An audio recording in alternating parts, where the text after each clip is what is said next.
Hey there, Mr. Redder here. Welcome back to another episode of Reddit Podcast Stories, where today, my niece and her friend destroyed my car, and now I'm pressing charges. My niece and her friend, who are both 13, destroyed my husband's white Suburban. They broke his side mirrors, wrote on it with red nail polish, and slashed his tires. They tried to break the windows, but they didn't succeed, but now the windows have chips all over them. This was all caught on surveillance cameras. We called the police, showed them the videos, and pressed charges. Then I got a phone call from my mom saying my sister was upset because she can't afford to pay for all of the damages, like I'm supposed to feel bad and just drop the charges. The police told me that my niece was very disrespectful to them and laughing about the situation, and my sister never apologized once. I even saw her daughter walking the street with her friend when she should have been grounded. So why should I feel sorry for her if neither one of them feel bad for what she's done? The police asked my niece why she did what she did, and she said because she felt like it.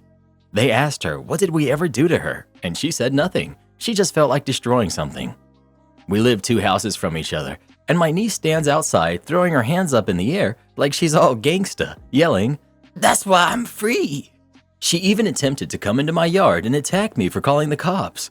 The detectives told me that if she does attack me, that I have all rights to fight back to protect my property, and that's what I'll do if I have to. I'm terrified to let my son outside because this girl is so evil, she seems like the type that would hurt someone just for fun. My mom told me that we should drop the charges and let it go because my sister is a single mom with no job or husband. I said no way. We're going through with it, and she needs to get a job and parenting classes. I want nothing more than to see this 13-year-old pay for what she's done, even if it means locking her up in juvie to teach her a lesson. This is not the first time she's gotten into trouble. She was kicked out of school for fighting on a daily basis for no reason, and my sister did absolutely nothing to punish her for any of it. She just defends her. Not the jerk.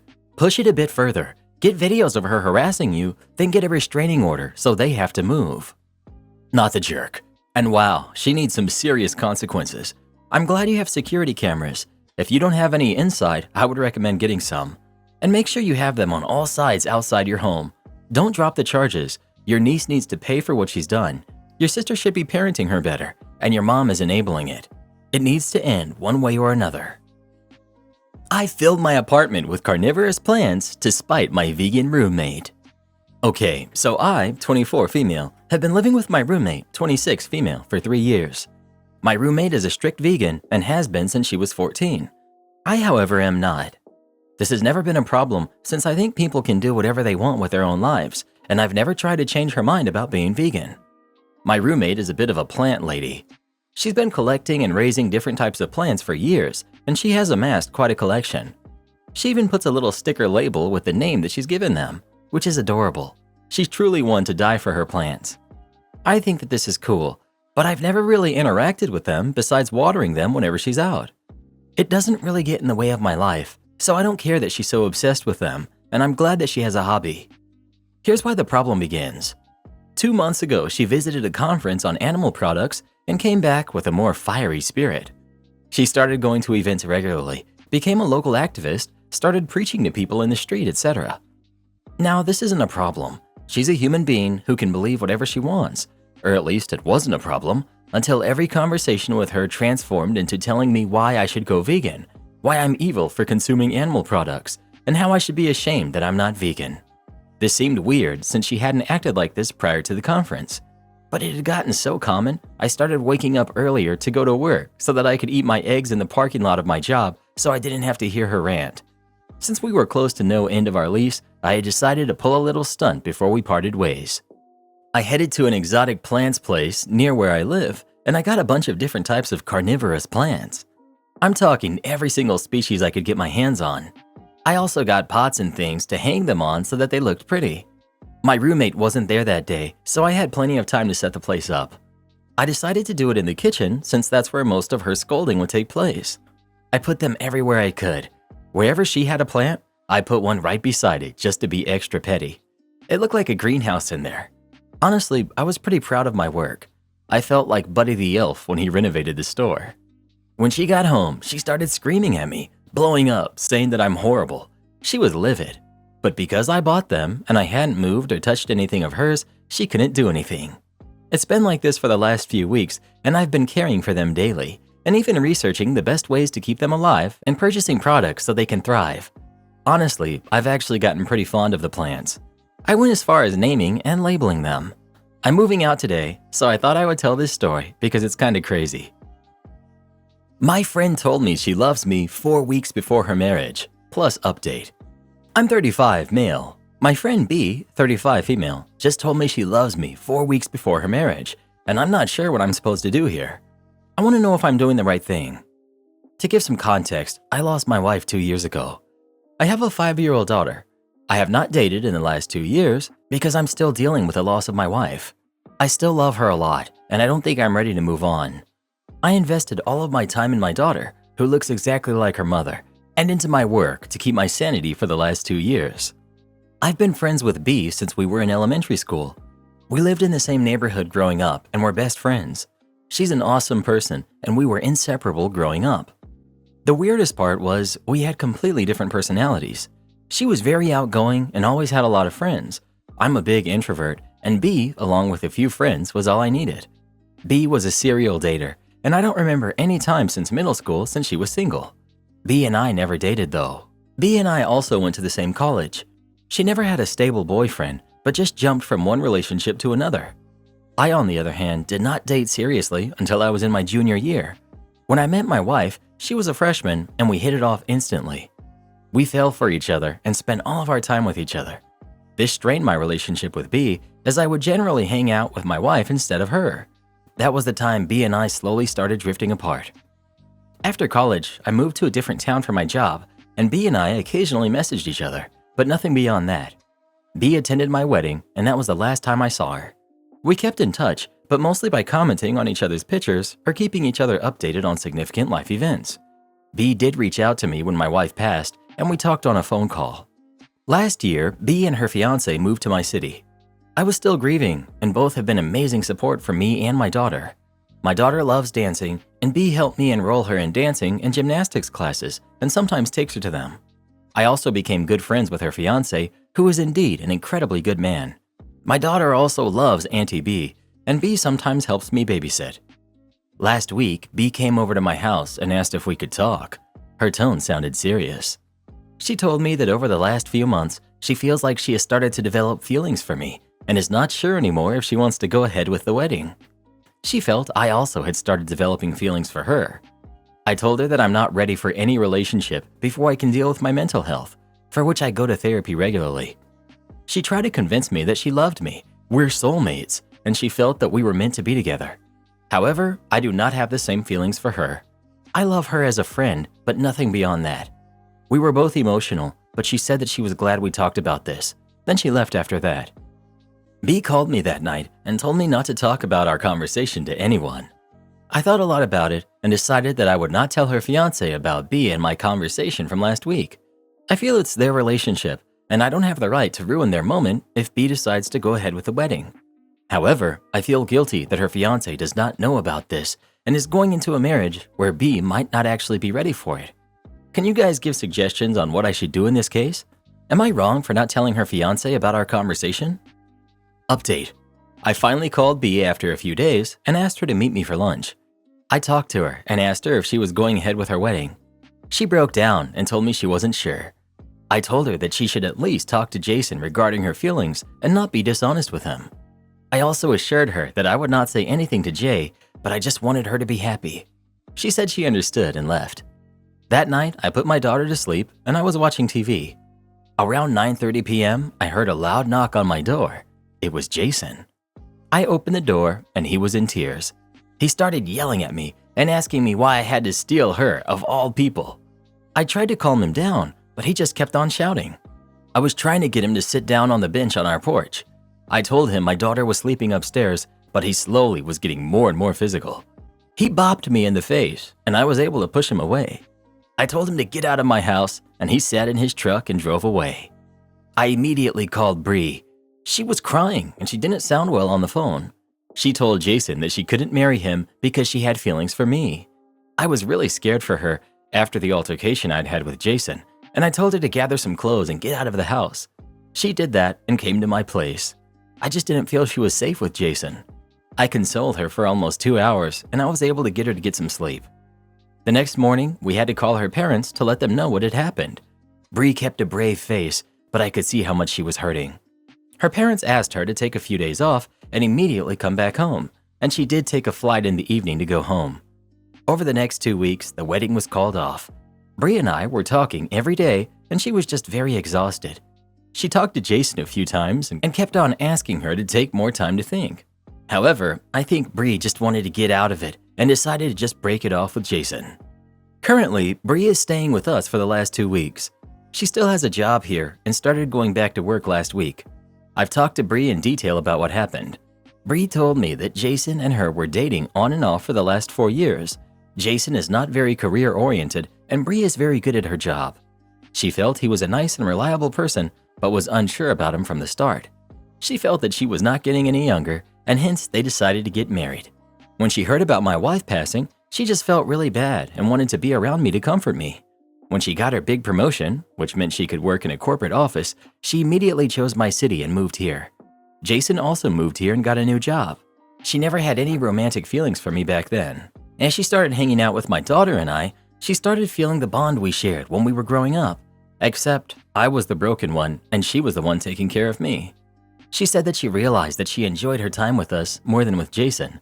She realized she made a mistake with Jason, and what she wanted was right in front of her. Hence, she slowly started thinking about me in that way and finally told me about it. She knew her relationship with Jason was over the moment she confessed to me. It's a crappy situation, but I'm glad that she realized that before getting married versus after. As for Jason, I feel bad for him. He's moving back to our hometown closer to his family. He's currently in their apartment and will move sometime next month. I know a lot of you would be curious if we were dating. We're not dating. I don't think I can date anyone right now, and neither should Bree. She's my friend, and I'm happy that she's staying with us and plans to be here until everything is sorted out. My daughter loves having Auntie Bree around too, so that's a bonus. Plus, it's really nice to see her slowly getting back to normal. Thanks again for helping me. Cheers. She could have kept your name out of it. Exactly. Her plan is working out beautifully, but OP can't see it. OP has a lot going on, and he's trying to be a good friend, but I agree that this woman is 100% manipulating him. She had no reason to confess her love for OP before her breakup. If she didn't love her fiancé, she should have ended the relationship and then asked OP out. But instead, she confessed she loved him right out of the gate. She had no reason to mention OP at all in her breakup. His name never should have come up, but she pulled him into her drama, so he became invested in her safety. Friends don't do that to each other. She knew exactly what she was doing here, pulling him into the narrative like he is the other man or her one true love waiting to save her from Jason. Her ex literally assaulted him because she couldn't act like an adult and say, "This isn't working. There is no one else. I just feel like we've outgrown each other." This is how adults break up. They don't bring up being in love with a mutual friend who doesn't return their feelings. Now they're living together. She's going to love bomb this lonely widower, and in a year, she's going to be pregnant or pushing for marriage or both. And he's still going to be mourning his wife, feeling guilty for moving on when he wasn't ready, with someone he doesn't even have genuine feelings for, and slowly coming out of the fog that someone he considered to be a friend manipulated every aspect of his life since she moved back to town. I don't think it's a good idea to be playing happy families with a woman who has confessed to being in love with you, especially as you have no intention of starting a romantic relationship with her. I don't think it will end well for either of you. Bree made the right choice. She didn't try to power through the wedding and make things even more complicated than they already were. Glad you guys have each other's help getting through this. OP. Agreed. I think marriage is no joke, and although a very crappy situation, it's good it happened before they got married. You people suck. Actually, Bree sucks. OP is a moron. I'm pregnant, and my partner's parenting schedule makes me want to break up. My partner and I have been together for a little over a year. He has 2 kids who are 10 and 8 from a previous relationship. They've broken up for 7 years now. We also just found out that I'm 12 weeks pregnant. When we first started seeing each other, he told me that his kids have never met a significant other. I told him that I'm okay with that for now, but if we get into a serious relationship, that will need to change. After about 4 months of being together and talking about it several times, he took the kids to the fair and he introduced me as an old coworker, which was a lie. We dropped the kids off at Mom's place, and Mom finds out that I had met them and called him immediately, yelling at him and telling him that he can hook up with whoever he wants, but he will not see the kids again if he brings them around me again. All of this was said in front of the kids.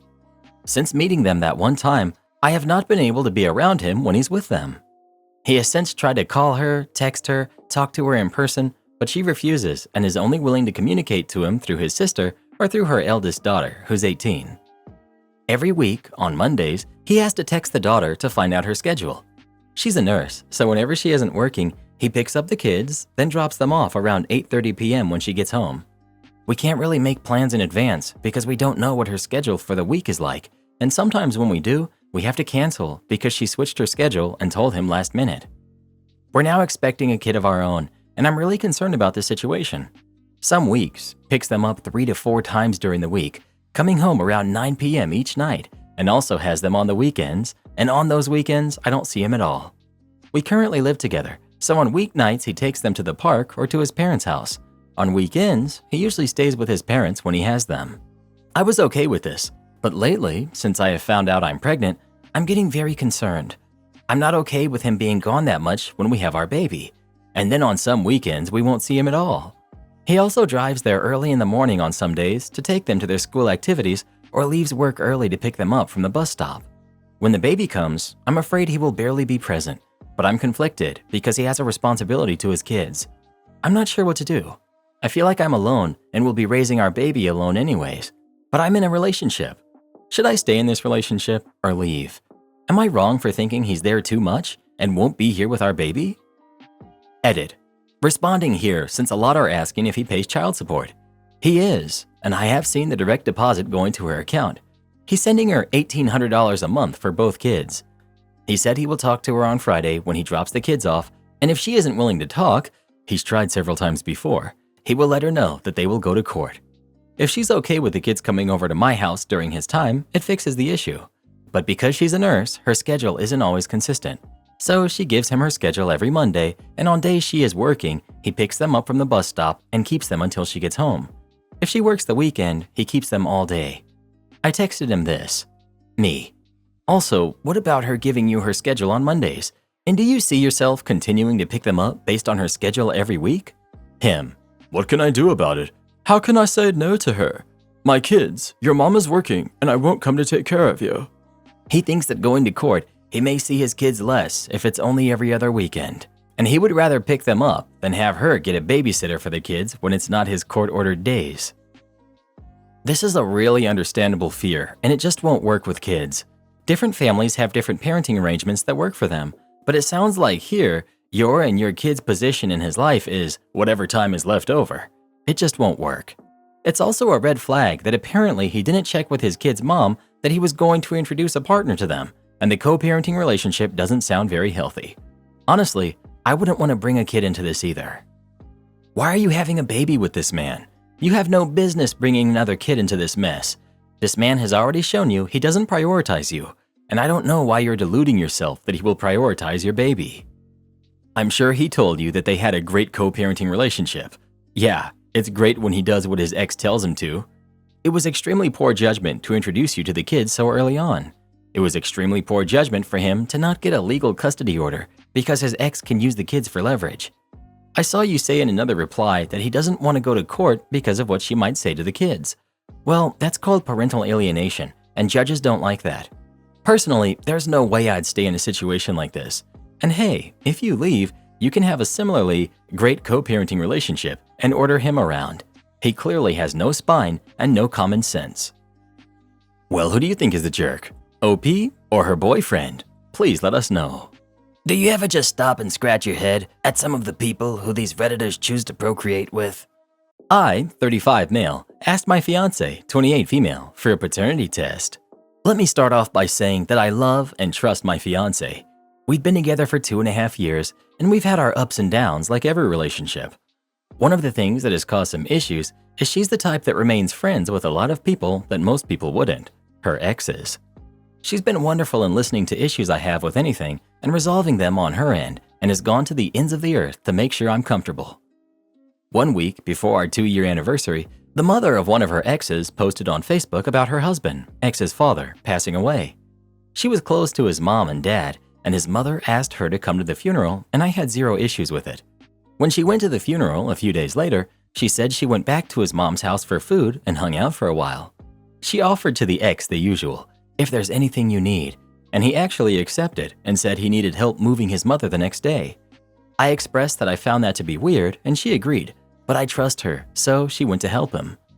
Maybe a week after that was our 2-year anniversary and she broke up with me for unrelated issues. That night, she went to her grandma's house, which is just 2 blocks away from where she helped them move, and said that she was just walking around the town, and then I found out she had been texting her ex all day, every day, 300 plus text messages for that whole week. I also later found out that they were engaged at one point. We ended up resolving the issues that caused us to break up for the day or two, and we talked about the whole situation with the ex and how all of that was in my head and worked everything out and got back together. Not long after that, we found out that she was pregnant, and the time of conception lines up almost perfectly to the night we broke up, and she was walking around town near her ex's house that she had been texting for a week. That thought just boiled in my mind for 2 months, and finally insecurities got the best of me, and I confronted her and told her I wanted a paternity test. I absolutely should have talked to her about it all when I first had those thoughts to try to work on this and resolve them before a paternity test was even mentioned, but I can't change the past now. I've tried and tried to explain my reasoning to her, and sometimes she says she understands it, but other times she's ready to just leave me. I love her so much, and I've tried explaining to her that I trust her, but that timing is too coincidental for my brain to not think those thoughts. I've seen way too many stories of happy couples where the man finds out the kid isn't his, and those stay floating around in my head. I tried explaining that it's a fear that only men could have since she obviously would never question if a kid was hers, so she could never fully understand it. I have some trust issues that I need to get resolved anyway and have agreed to seek therapy for any other issues I have, but I'm having trouble explaining things to her. How can I better explain how I'm feeling in this situation? Is there a way at all to save this? You don't trust her. Given the circumstances, that's understandable, but stop telling her you trust her when you're asking for a paternity test. It's not going to make your feelings any clearer for her. You can lay out why you want the test, given the timing and the behavior on her part, but if she has told you that nothing happened, you can't then tell her that you trust her because you don't. I do think you should get the test, but some therapy would do both of you the world of good. Either way, this relationship is doomed. If she didn't do anything with the ex, you keep telling her you trust her, but you don't. If she did do something with the ex, it's over anyway. She already has done something. 300 plus text messages to your ex is not nothing. That's not at all an unreasonable amount over a week. I use chat programs to talk to my friends online and worked out how many messages I sent per day, etc. I think it was about 70 per day, even though I barely talked at that time, just to give you an idea. People don't usually actually count. Do you believe she cheated on you? I mean, if the paternity test comes back that you're the father, do you still think that she hooked up with this guy? Is there infidelity in the past to stir up these feelings? Stop telling her and us that you trust her when you clearly don't. Like, your first sentence literally says that you trust her, and then the rest of your post is saying why you don't. So which is it? If you don't trust her, then grow a pair and be upfront about it. This is why the rest of the world is laughing at you Americans. How did your men become such doormats? Perhaps it was all the Funko Pops and anime they watched. I'm so glad to be from Poland, where our men are still strong and our women are still loving and respect us. Am I the jerk for telling my soon-to-be mother-in-law that I'm marrying her son and not her just after uninviting her to our wedding? I, 28 female, met my fiancé, 28 male, during college, and we have a great relationship. Last year we got engaged and we're planning the wedding for this fall. While he has an awesome dad and really sweet sisters, his mother is kind of a sore spot for him. She's separated from his dad, and from what I've heard and witnessed, the family don't get along much with her. If you met her, you'd understand why. She's super judgmental and rude and barely has a nice word to say about her own kids, let alone me. Unfortunately, my fiancé, being her only son and the youngest kid, is her blatant favorite. She really wants him to be a mama's boy, but he's not that way at all, and he does a great job of handling her and keeping his distance, which honestly he prefers. Upon news of our engagement, she was super excited, very uncharacteristically. We then all realized that she basically wanted to frame the whole day around her. Think, everyone should be praising me for birthing this boy. He couldn't even get married without me. From there, the craziness really ramped up. She was coming along with him to tux fittings, trying to plan out the music, even our first dance. and getting angry at me for daring to choose a dress she didn't like. The rest of his family and I were actually beginning to toy with the idea of uninviting her based on this behavior. And as wrong as it kind of innately feels, this is a pretty exceptional case, and honestly, her actions were starting to make us dread our own wedding. A further incident a few days later, where she told my son she wanted to walk me down the aisle so she could have a moment with her son at the altar, made me, my husband, and my future in-laws snap. We very recently arranged for her to come over to our home, where myself and my husband sat her down in the peace and quiet and gently explained to her that we no longer wanted her to attend the wedding. She got really angry and immediately flew off the handle at me and not her son, as though I was the one who had influenced the rest of the family to uninvite her. My frustration at her boiled over, and without shouting, I stood up and told her that I wanted her to stop yelling and that she had no right to speak to me as she was. When I realized she was about to blow up again, I cut her off with, "In case you don't know, I'm the one marrying your son, not you." She didn't say anything else, just snatched up her bag and left. She hasn't spoken to me since, but she's trying to get my son to change his mind. Believe me when I say that he will not. She wants an apology from me, and while my husband and the rest of the family don't think I did anything wrong, I kind of wonder if my comment was unnecessary and whether it would have been a better idea to just stay calm and collected. I'm just so done with her, and I wanted to let her know exactly how I felt. I wouldn't care what she thinks. It seems everyone agrees she should not be at the wedding, so 100% not the jerk. P.S. You may want to hire security to keep her out. Not the jerk. You did things exactly correctly. If you didn't put your foot down now, you would have a lifetime of drama with her. This post should be saved and stickied as an example of how to properly deal with a terrible mother-in-law. And your fiancé deserves a high five for having your back. My girlfriend changed my last name to hers. Huge mistake.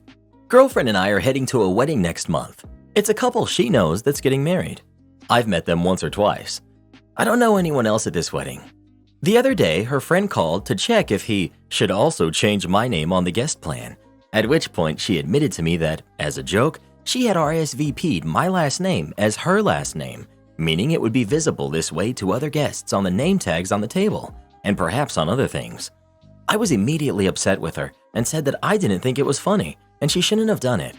She was indignant and upset, thought it was a funny joke, that I was overreacting, etc. Am I the jerk here? See, I'm aware that it could be funny if, your partner likes those jokes.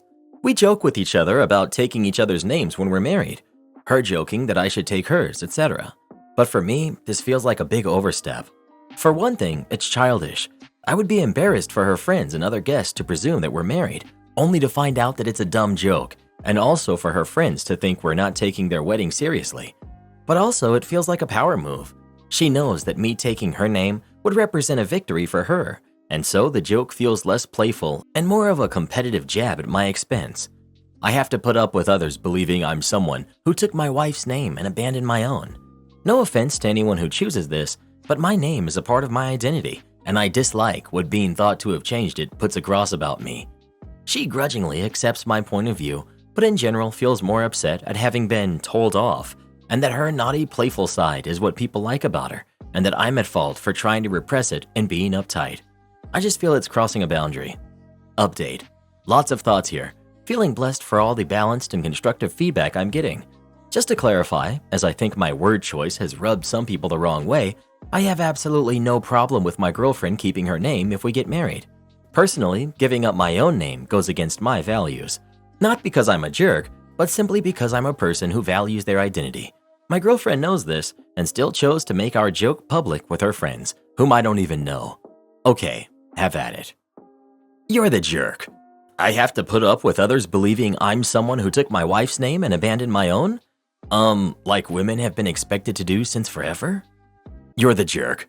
Normally, I'd say that if someone tells you something they did was a joke in order to blow you off, you should tell them that it wasn't funny and it's not a free pass for their behavior. However, you've admitted this name thing is a running joke between the two of you.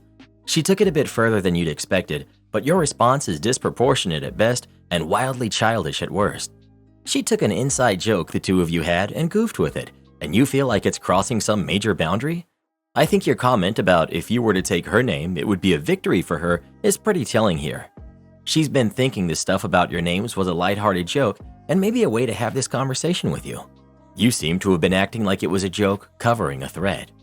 The wedding is for people she knows that you're not close with, so your comment about being concerned the couple getting married will think you're not taking their wedding seriously rings pretty hollow and feels like a reaching attempt to justify your discomfort and anger.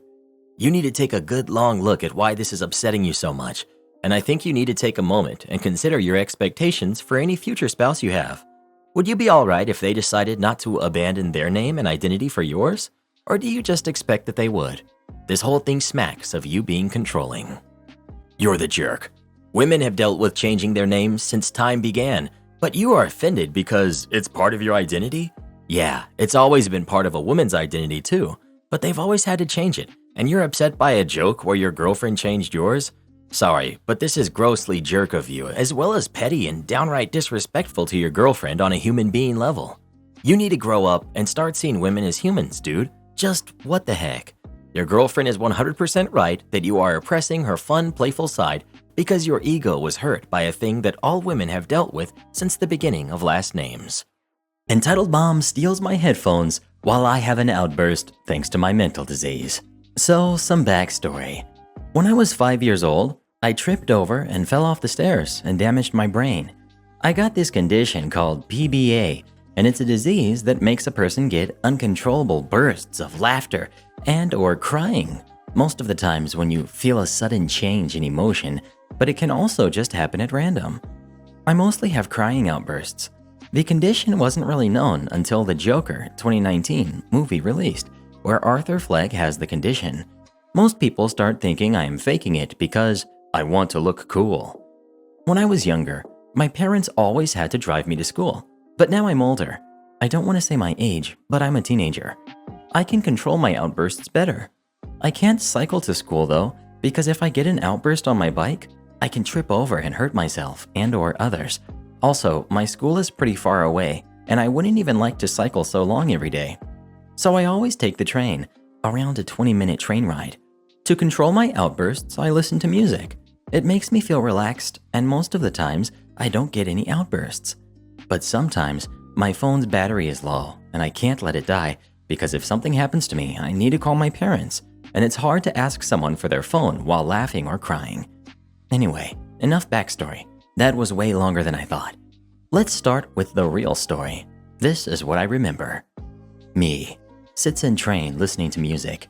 Entitled Mom steps into train and sits behind me. Me listens to my music. I get taken away by the music, so I accidentally start singing louder and louder. People in the train start looking at me, and when I realize what I'm doing, I apologized and stopped singing. Entitled Mom. Hey, you had a nice voice. What song were you singing? I think she was trying to sound like a nice person. I don't know why she started so nice.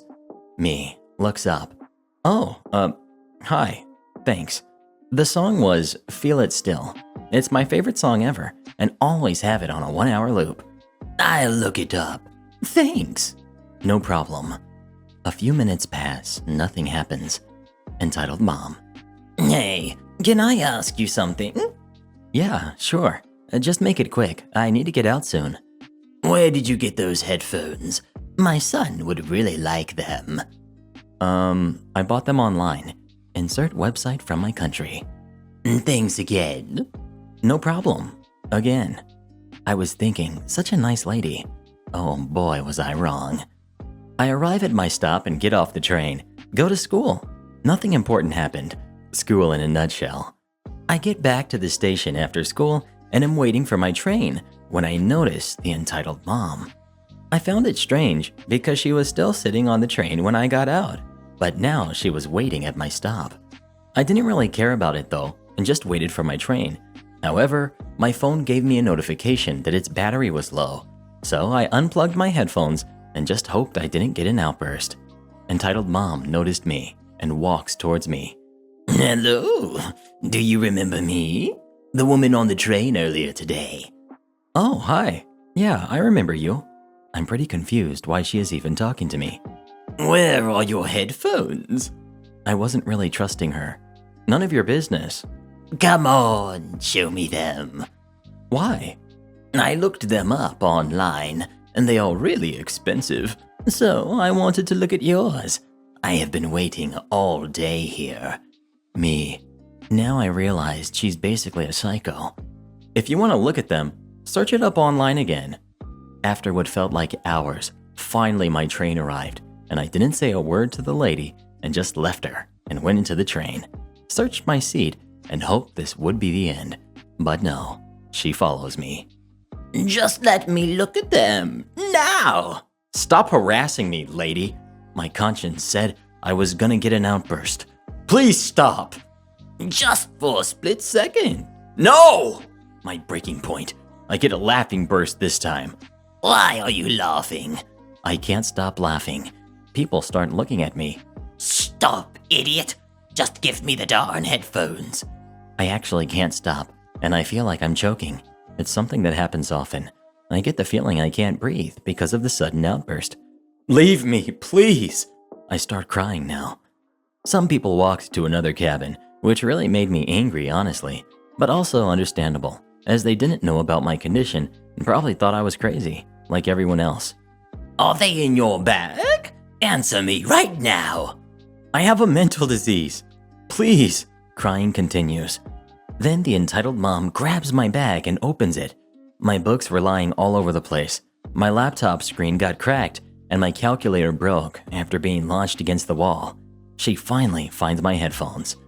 I press the alarm button for security to come. An officer rushes inside the cabin. He saw me crying, and a woman with headphones in her hands and books all over the floor. I think he realized what happened. Officer. What has happened here? Me. Can't stop because I keep crying. Entitled mom. This boy stole my bag.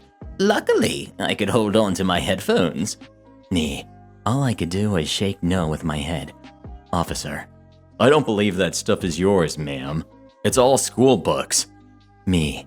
I grabbed one of my books and threw them at the police agent. It said my name on the cover, a male name, and the officer instantly understood. He was looking confused, though, why I kept crying. Entitled mom tried to make a run for it. Officer tackles her, cuffs her around one of the poles in the train, making her unable to leave. You can stop crying, young man. Can you tell me what happened? Me. Still couldn't speak and started laughing again. Are you okay? Me. I made with my hands a sign that the officer should wait a bit, like this emoji, and grabbed my phone, called my dad, and he heard me laughing.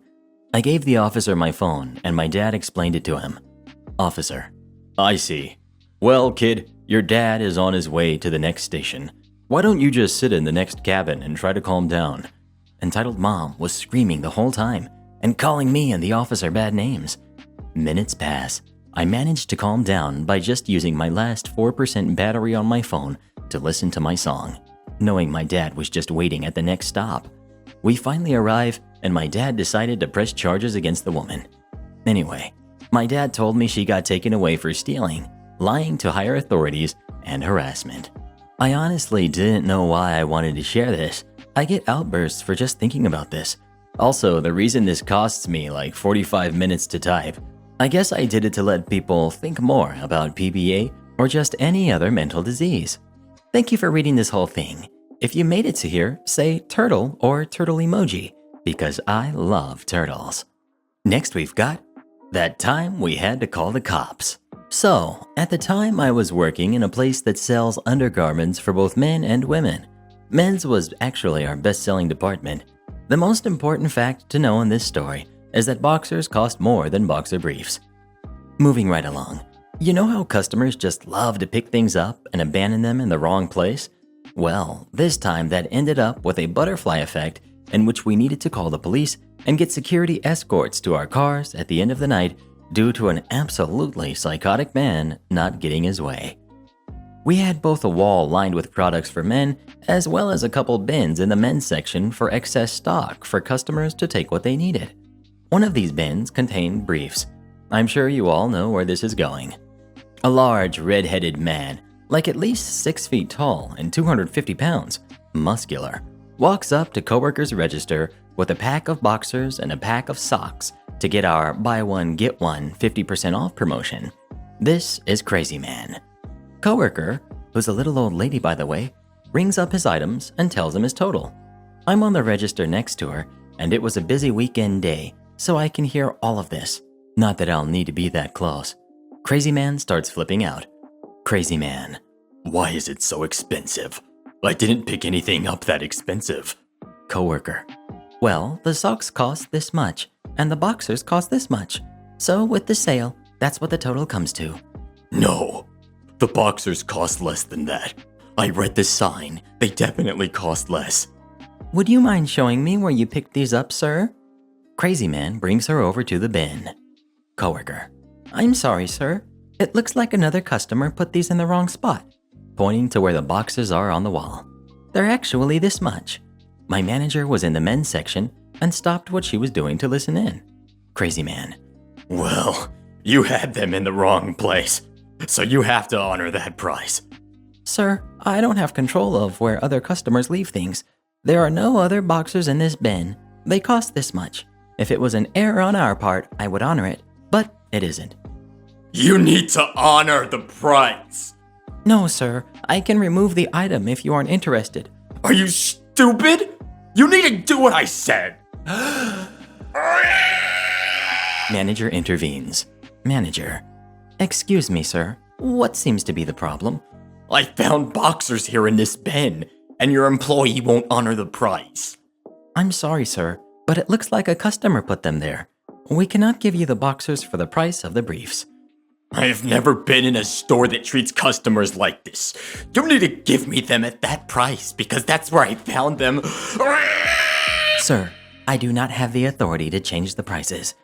At this point, literally the entire store has stopped and is staring at a distance at this enraged linebacker of a man screaming.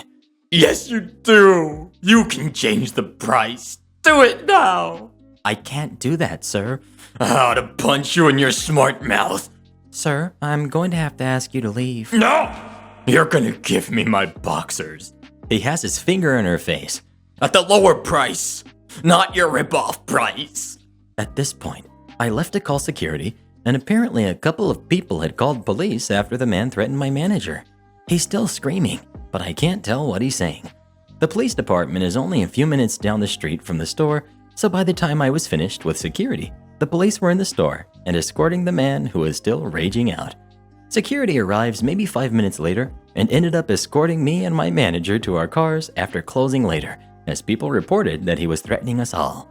In case you were wondering, this was all over $2.50. Next we've got, They Want My Money? Oops. Backstory. In WW2, my Uncle Haj was an engineer with the RAF. He rapidly climbed the ranks and ended up being the head engineer at a local base. After the war, he met his wife of 45 years, Eve. It was the typical post-war relationship, without children though due to complications. He quickly found a job at our village coal mine, known locally as The Pit. He went from engineer to foreman very quickly. The man had a knack for leadership, that's for sure.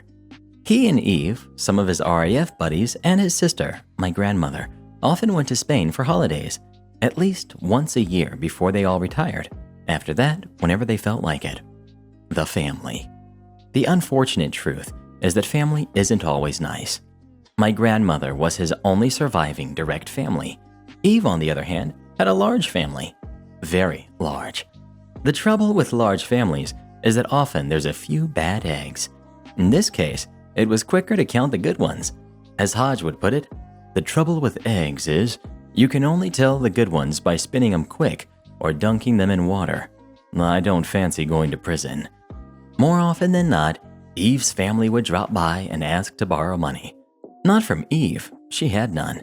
Hodge had always been industrious, saving as much as he could and only really spending what he had to, other than the holidays, of course. The incident. When I hit 18, he took me for my first beer. As my dad worked nights and had to sleep, he didn't drink, which was uncommon for him, as he was a regular at the working men's club we were in. Me. Haj, how come you're not drinking? I can't in good conscience test your money without your getting a sniff. Haj. Well, I suppose one can't hurt. Don't tell Nib. His name for my grandmother, Sheila. But I've just been diagnosed with diabetes type 2. Don't want to take any chances. Me. I'll keep your secret, but you need to tell her, just on the off chance. Haj. I'll tell her in good time, kiddo. Now get it down you before it goes flat. Neither of us took much notice to the people around us, so we didn't notice Eve's nephew in the corner. 5 years pass. I've seen him a few times, less than I'd like, because of work and him going overseas. The build-up. I visited my grandparents one day to find my grandmother sobbing, with Haj sat on the sofa. Haj, put the kettle on, kid. I need to tell you something. I made a coffee for Gran and Granddad, hot chocolate for me, and green tea for Haj. Haj, now listen up. I've not got long on this wretched planet, but you're not going to cry over me. I've been diagnosed with late-stage cancer and couldn't be happier to be leaving. To Gran, sorry, Nip. I know you don't want to hear this, but it has to be said. You and yours will be looked after, of course, but you're not to tell Eve and her family. To everyone, I've made up a new will. I want everyone to go to the reading. I've prepared a little gift for the family. Shortly after this chat, we found out he passed away. We kept it from my grandmother that he had taken his own life and destroy her. Let it be said that Haj was always a man independent of others. He made his choice, so Gran wouldn't suffer seeing him deteriorate over time. The revenge. We went to the reading as a family like he asked. It's the only thing he ever asked of us. We had seen people we never met, never even heard of, so of course, there were some sullen scowls across the table. Lawyer. Now that we're all here, please watch this video. Haj has a message for you all. Haj from beyond. Now then, I imagine this will be a shock to most of you, but I had cancer. If you're watching this, I want you to know that some of you made my last few years pleasant. Others, well, we'll get to you, to my side of the family. Not one of you came to me asking if I was all right or wanted anything doing. Instead, you asked if I wanted a hand with anything. For this, I thank you. I've never had anyone do anything for me unless they were my underlings in the RAF, and I didn't aim to start when I found out I was on my way out. You knew me better than most of my close family. I'll tell you if something's wrong. Good on you. Now then, let's get to the good bit. To Eve's family. You lot. Where do I begin? When I took our Nip's grandson out for his first pint, apparently the walls have ears, and one of you overheard me tell him I had diabetes. Shame you had to say. It's a shame it wasn't cancer. Guess you got your wish, eh? The rest of you. Whenever you visited me, you asked more often than not if you could borrow money. It's fine. I didn't mind lending it to you, but I did expect to get it back. So, here's how this is going to work. I've split my money and put it in trust with my oldest friend, the lawyer. Nobody is getting a thing till Eve pops her clogs, so don't bother asking. Eve can stay in the house I worked my butt off for until she either dies or has to go into care for any reason. The house is not to be sold until after she dies. Lazy as she is, she's still my wife. Once she dies, the house is to be sold at a reasonable price to the next owners, and the money from that is to be added to the total of my finances and split with the family. Eve is on her own, and she can do with it what she wants, other than add it to my total. Lawyer has been left instructions on this. Now here's how it'll be split. If you've borrowed money from me and paid it back, you'll get a fair share based on your age at the time of my passing. If you haven't repaid the money you borrowed, you'll still get a cut, minus what you owe me. For some of you, I hope you know I'm laughing at your squirming from beyond the grave. Deserves you right. Nip, my only living family. You'll get the lion's share of whatever is there, to be done with what you will. If you're not wanting to keep it, lawyer has been paid for any services you may require. Trust him, he's a good lad and saved my butt on more than one occasion in the war. Nip's sons, you will get a decent chunk to help with whatever you need, and your children will be provided for as well. To my mom, not once have I heard anything bad about you. You're getting a cut too, like it or lump it. OP, you've been a great help the last couple of weeks. I called you unfairly at 3 a.m. to help me out of the bath after finally giving up getting myself out. Sorry you had to see that. You didn't have to help the next day with the decorating either. If you weren't already on your career path, you'd make a fine tradesman. You will receive a cut to be determined by the near future's events. Use it how you will. To the rest of you, I'm utterly disgusted to have known you. I mentioned earlier that Eve can live in the house till she passes or is put into residential care. If either of these happens, nobody is to live in the house. I don't want anyone I don't trust in there. Now quit your crying and go about your lives. Haj. As you can imagine, people kicked up a stink about this. We nodded to the lawyer and left. Shortly after the funeral, Eve went into a retirement home with her own money. Haj's was locked up as per his request. She had more than enough to keep her afloat for many more years. A couple of months down the line, we all got called back to the lawyer's office. A little bemused. Again, we're directed to watch a video. Haj. I'm not surprised that this video has been played. Some of you just didn't follow my orders. If you're watching this, it means that someone I don't trust was found to be living in my house. I don't give a hoot who it is. Lawyer has instructions of what to do next. But for the sake of his voice and sanity, whoever was found in the house against my wishes is now stricken from the will entirely. If the others feel they want to share their money with you, that's their loss. You'll not get a penny from me. As it turns out, my cousin, who bullied me in school, and her family, as in her on and off boyfriend, 2 kids, and a dog, had moved into the house after convincing Eve to move out because they needed the house. What they hadn't counted on is nosy neighbors. Haj asked them to watch the house, and if they saw anyone new in there or any signs of moving, to report it to the lawyer for updates. In return, they'd get a cut of the money he had. They're good people. The lesson: don't mess with a war vet. My mom demanded to read my journal whenever she wanted. Hey guys, I remembered another story from our cult that involved entitlement. We were always taught that privacy was the devil's playground, so things like having your own room, locking, or even shutting a door, unless you were preserving modesty, was not allowed. In congruence with that thought process, we were not allowed to have diaries. We could only have journals. The difference was explained as, a diary is selfish and vain and encourages secret sins. A journal is meant to record how God is working in your life and edify other people who read it. It was a standing rule in our house that my mom could read our journals whenever she wanted and talk to whoever she wanted about what she found there. When I would ask her not to tell people what she read, she said what she always said: if you don't want people to know what you did, don't do it. Then, 1 year later, I was volunteering at a summer camp in another state, and I was having a really hard time.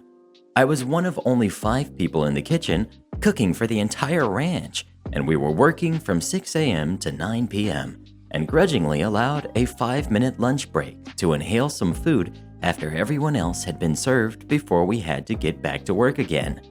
After 2 weeks, everything hurt and I was exhausted, but I couldn't show it because everyone had a mentality of being rough and tough and muscling your way through life. I stopped guarding my feelings in my journal. My mom wasn't there to read it, after all, so I wrote freely about how much I hated it there and how much I wished I could just go home. It was my one comfort, and those pages are still warped from how much I cried on them. Then one day, I was on the phone with my mom and she said, "Go get your journal and read to me what you've written so far." I panicked and asked if I had to, and she said, "Are you keeping secrets?" "No." "Then you have nothing to hide." So I read all the stuff I had carelessly written down. I knew if I didn't read exactly what I had written, she would check it later and I would be in trouble. It went well though. She said I had to stay there because it was where God had sent me and I had things to learn, but she didn't get mad or lecture me, and I thought it was all okay. The next week, a boy from my home church came up to me and said, "OP, what's wrong? Are you okay?" I was confused because time had passed and I had forgotten about that phone call. He said he read the newsletter one of the moms back home sent us, and it had a special note to encourage me. Everyone got this newsletter from her. It always had a Bible verse for each of us in it, but that week, mine had a note attached about seeking God's strength and how she and everyone else was praying for me during this difficult time. Everyone got this newsletter. Now, everyone knew I was unhappy and wanted to leave. Humiliated, I called my mom again and cried on the phone about how she could share that sensitive information I gave her. She acted shocked and said, "Well, you didn't say not to tell anyone." I said, "Did I really have to tell you that I didn't want just anyone to know that stuff? Did you really think I would be okay with everyone on the ranch knowing what I wrote in my journal?" "Well, how was I supposed to know the other mom would put it in the newsletter?" "That's just it though. You don't know what other people will say, so you are supposed to keep sensitive information to yourself, especially as my mother." "As your mother, it is my job to seek counsel for you so you can know God's will for your life. You don't get to decide where God's counsel will come from." I just sighed. I wasn't going to win this argument, and the damage was already done. I just said, "So if I ask you to keep something a secret, you will do it?" "If you say, 'Mom, I need you to keep this between us,' then yes, I will." I accepted that as the best I could get. The next week, the newsletter came out, and I read under my Bible verse, "OP, I sent you your own letter." Not again. This time, I got an extra letter apologizing to me for what had happened last time. I appreciated that she was trying to make it right, but in reality, it just felt like this whole thing was repeating itself all over again. Everyone read my encouraging note from last time, read that I was being sent my own letter this time, then watched me be handed my own letter. I just shut off all emotions and became a robot until I was transferred out of the kitchen. I stopped writing in my journal except to take notes in church. And no, my mom did not keep secrets between us after that. Edit. I recently had a heart-to-heart with my dad about all the things that happened to me growing up, and he was completely unaware of this. He said, "She was censoring you in the one place you were supposed to be free to express yourself without fear." He was angry. And yes, they've been divorced for about 2 years. Do you think that parents ever have a right to look in their kids' journals? Let me know in the comments below. Next we've got, "Let my kid use your expensive art supplies." I'm an artist by hobby, and being a student, I have always loved to draw, and it's the one thing that kept me going throughout my life. I decided to take my art seriously when I was around 15 and started seriously investing my money and time into making that happen. I am now 20 years old and study comics and graphic novels at my university because I want to do this professionally and because I have a genuine passion for it. I have invested money and also gotten gifted with some pretty expensive art supplies, such as sketchbooks, pencils, pens. I'm sure some of you may be familiar with Copic markers. If not, they are alcohol-based markers for coloring that a lot of professional artists use for comics, animation, and the like. I own quite a few of these and have used them to the point where they are starting to run out, and I need to buy refills, but these are also quite expensive. So I'm trying to preserve my markers as much as possible until I can afford to buy more or refills. Onto the story. Of course, we've got entitled Mom, we've got entitled Kid, and me. So I don't leave the house much when I'm drawing, but on this occasion, I felt like being out of the house and decided to go to my local cafe. I ordered a coffee, sat down, and brought out my art supplies. I tend not to leave the house with my markers, but today was the rare occasion where I felt like bringing them with me and brought out the plastic box I kept them in. I was drawing and drinking my coffee while minding my own business, while other customers minded theirs, until a mom and her, I want to assume was, 7-year-old boy. I could tell they were going to be a bit of a nuisance when they walked in because her kid was very loud. I know kids tend to be loud. I had a bit of trouble controlling my volume as a kid, still do sometimes. But the energy I got from this kid was bratty and annoying, and of course, the mom didn't seem to care at all. They went to order and sat by a table near me. I had my head kept down and occasionally looked up to have a sip of my drink where I noticed the little kid was staring at me. No big deal. Bright colors attract people, especially kids, so I can see why he would be looking at my box of markers. I'm a very extroverted and social person, so I have no issue initiating contact with people, so I gave him a quick smile and went straight back to work. After a few moments though, I could hear footsteps coming towards me, and when I looked, the same boy was by my table looking over my sketchbook and art supplies. Entitled Kid. What's that? That's my sketchbook. I'm drawing right now. I look up at the entitled mom and give her a smile. She gives one back. I first assume it's just a curious kid wanting to chat. What are those? He says, pointing to my markers. These are markers. I use them to color in my pictures. I notice his eyes light up as he leans closer on the table. Can I borrow some? Sorry, I can't do that. These are really expensive markers, not for kids. That's not fair. He was raising his voice at this point, catching his mom's attention. They're not regular coloring markers. They're for adults. At this point, the mom comes over to get her son. What's going on? She won't let me use her markers. And why not? I'm sorry. These aren't regular coloring markers. They're for professional artists. You see, I spent a lot of time saving up for these, and I don't even use them that often myself. I hope you understand. For professionals? Don't be stupid. They're markers, for God's sake. They are. Animators and cartoonists use these. I'm an art student. Entitled Kid. I draw cartoons. He tries to grab them before I pull them away from him, giving him a warning look. Me. I can't let these go to waste on a kid. They are for professionals only. Entitled Mom.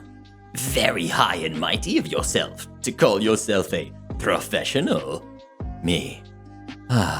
Well, technically, I am. I am studying to be a professional artist and have also made commission from my artwork before. I just don't understand how art things can be for professionals. She did air quotes with her hands. It's all the same. It really isn't. They're better quality than, say, Crayola. She started to get visibly annoyed at this point and tried to get in my face. Just let my son use your markers. No, they're way too expensive. I'm sorry, but I really can't. She starts to grab them, and immediately, I grab a hold of them as well. We start to have a tug of war over the box when the force of both of us makes the box flip out of our hands and markers spill all over the floor. Great, now look what you've done. You should have just accepted that I didn't want to give strangers my personal items, especially expensive ones like that. While we're talking, the kid starts to scramble to pick up the markers. Oh no, you don't. I go over and put my hand on his shoulder, lightly to get him to stop. These are not yours. Excuse me? Don't touch my kid. He's trying to steal my pens. They're not yours, they're his. Now, one thing to note is, I was once a really shy kid. I suffered really badly with social anxiety through my childhood and teen years. I let people walk all over me and never really stood up for myself. But through some events in my life, that changed, and I started to become more confident and social. I did a complete 180. This was due to being bullied a lot throughout high school, so nowadays, if people even look at me wrong, I'm not afraid to have some stern words. Me. Listen here. These are my pens. I bought them with my own money, so I don't know what makes you think you can just barge in here and take my personal items. But you better give them back and buzz off before I seriously lose my crap. She looks a bit taken aback by my change in tone and choice of language, and I knew what was coming next. Of course, she called the manager. I roll my eyes and groan. I pick up the remainder of the pens and go over to the kid, taking back the remainder that he had. He, of course, starts crying. I did snatch them, but I wasn't forceful enough to hurt him. The manager comes over and asks what the issue is. All my son wanted to do was play with this girl's pens, and she was incredibly rude to us and even smacked him. I gasped. I didn't lay a hand on this kid, aside from when I put my hand on his shoulder to stop him from trying to take my markers. Me. Whoa, hold on. I didn't smack him. I put my hand lightly on his shoulder to stop him from taking my expensive markers that you so rudely snatched off of me. Manager. Miss, if those markers belong to her, she has a right not to give them to people. I just don't understand why it's so hard to share.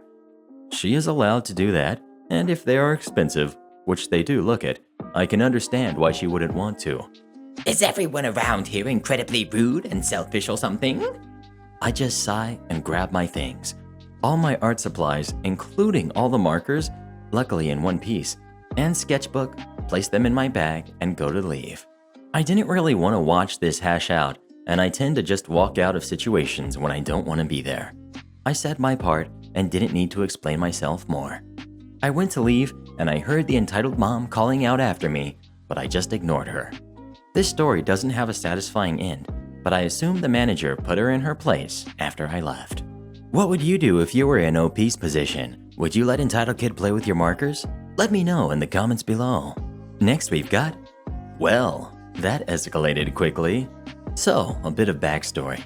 I'm a veteran who suffers from major depression and PTSD. Because of this, my psychiatrist suggested getting a service animal and said she'd write a letter to make it an ESA until it was certified. Luckily, a friend of my mom's was giving away 3 Great Pyrenees Catahoula mixed puppies, which was perfect for me, as I herd and haul cattle for work, and both breeds are herding dogs and very intelligent, happy, and lovable. So she'd be able to help me at work and with my PTSD. The characters are pretty self-explanatory, but I'll mention that Sadie is my pup, the goodest, clumsiest pup that ever pupped. Normally, my company lets me bring Sadie with me, and she'll ride in my truck or hang out in the shop with our mechanic's dog.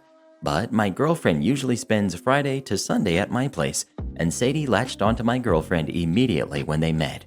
And they were both cuddled up asleep and looked too cute to wake, so I left Sadie with her for the day, knowing she won't mind, as she has a Great Dane and loves big puppies.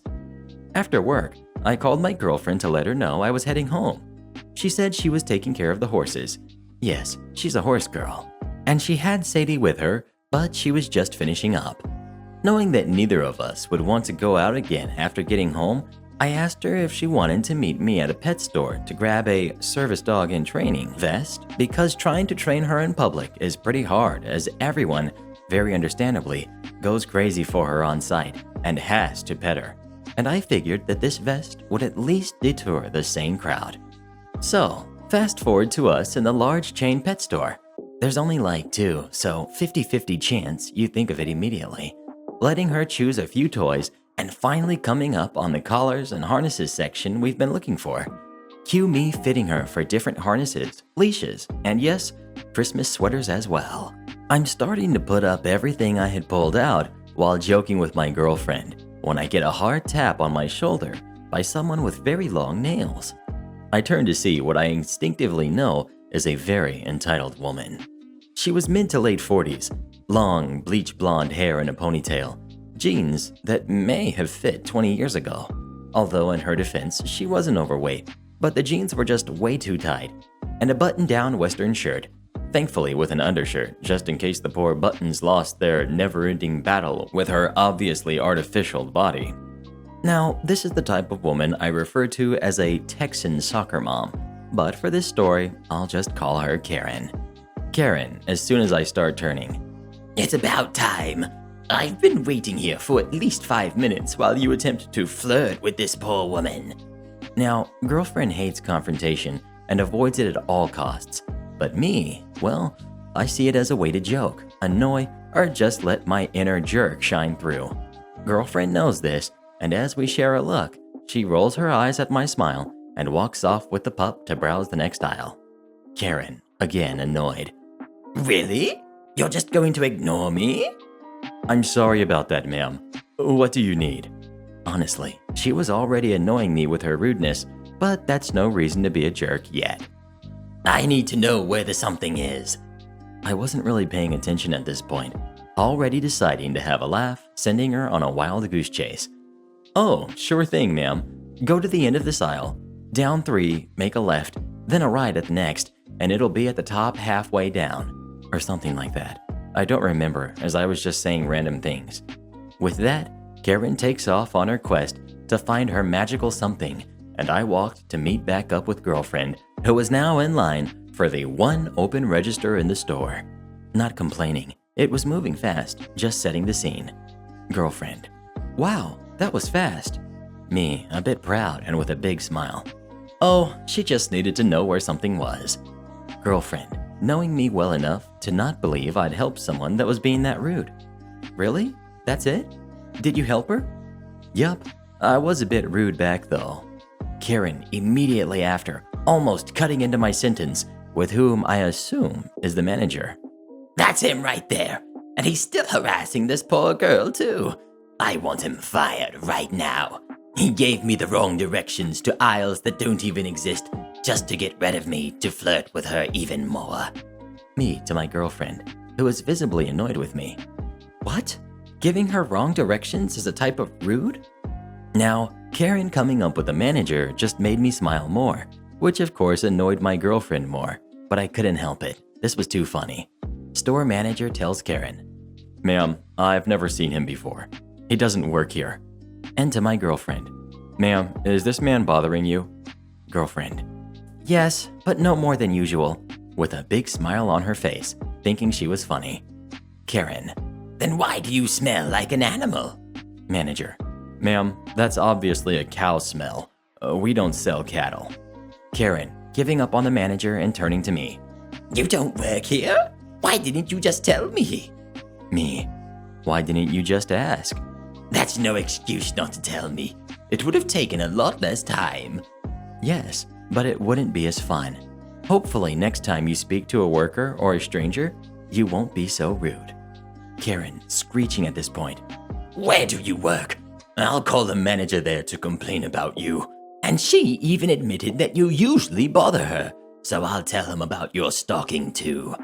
Okay, at this point we were next in line, and I didn't have any plans on staying to argue, but what she just said made me laugh right in front of her.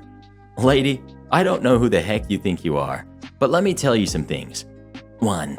I don't, nor have I ever worked customer service. My boss could care less that I was a jerk to some menopausal old woman. 2. Don't be rude to people. No matter their job, they deserve respect. And 3. What is your obsession with me flirting with my girlfriend? I got news for you. Even if I was single, I wouldn't be flirting with you. But I'd be happy to help you find someone more age appropriate. You're what, 55?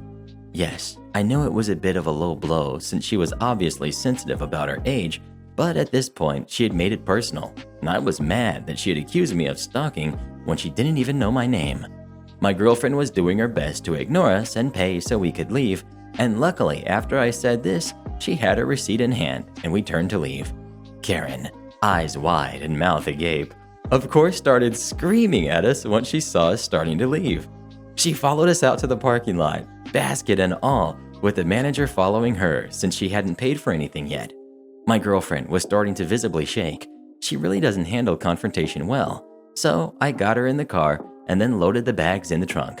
The entire time, Karen was screaming, mostly incoherently, following me around the car while blocking me from backing out by putting her basket behind my car. At this point, a few things happened at once. First, I got in the driver's seat and started to swing my door shut. Second, Karen tried to stop me from closing the door by grabbing it. Third, she fails to stop the door and it closes. Her hand was still on it.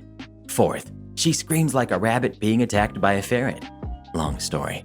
Fifth, I opened the door so she could get her hand out. She immediately yanks it away and then did the one thing that I never expected. After getting her hand crushed in the door, this idiot tries to stop me from closing the door again, with her knee this time. What the heck? She's definitely got determination, I'll give her that.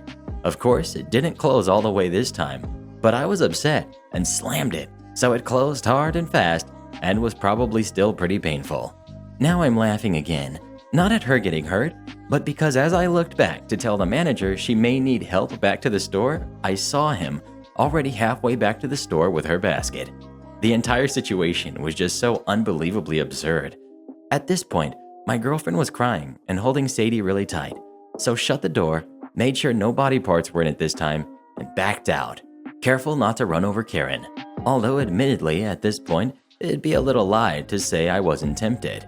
It's been a week now, and while I expected to get a summons of a letter from a lawyer or something, nothing has happened. And that's fine, because I don't think that you can get in trouble for hurting someone while they try to restrain you from leaving. I should also say that no, I don't particularly feel bad about anything that happened to Karen, but I feel horrible for putting my girlfriend in this situation and apologized at least 100 times this week. We're good, but I gotta be on my best behavior in public for a while.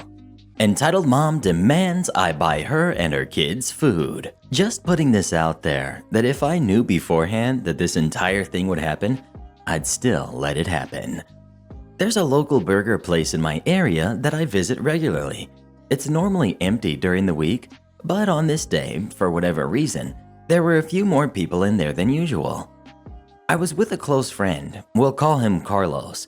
I just wanted to hang out with him and get some food. We're standing in the line and talking for about 2 minutes when entitled mom and her 2 boys, I'd guess they were about 10, walk up behind us. One kid starts fussing and whining that he's hungry, and this seemingly triggers the other kid to do the same. Carlos and I just shrug it off and eventually get up to the front of the line and we order our food. Carlos orders before me, but I let the cashier know that I'd be paying for both mine and his meal. This was a mistake. Before I even get my wallet out, entitled mom shoves me out of the way and says, "I'd like to add to his order," and proceeds to order over $40 worth of food for her and her 2 kids.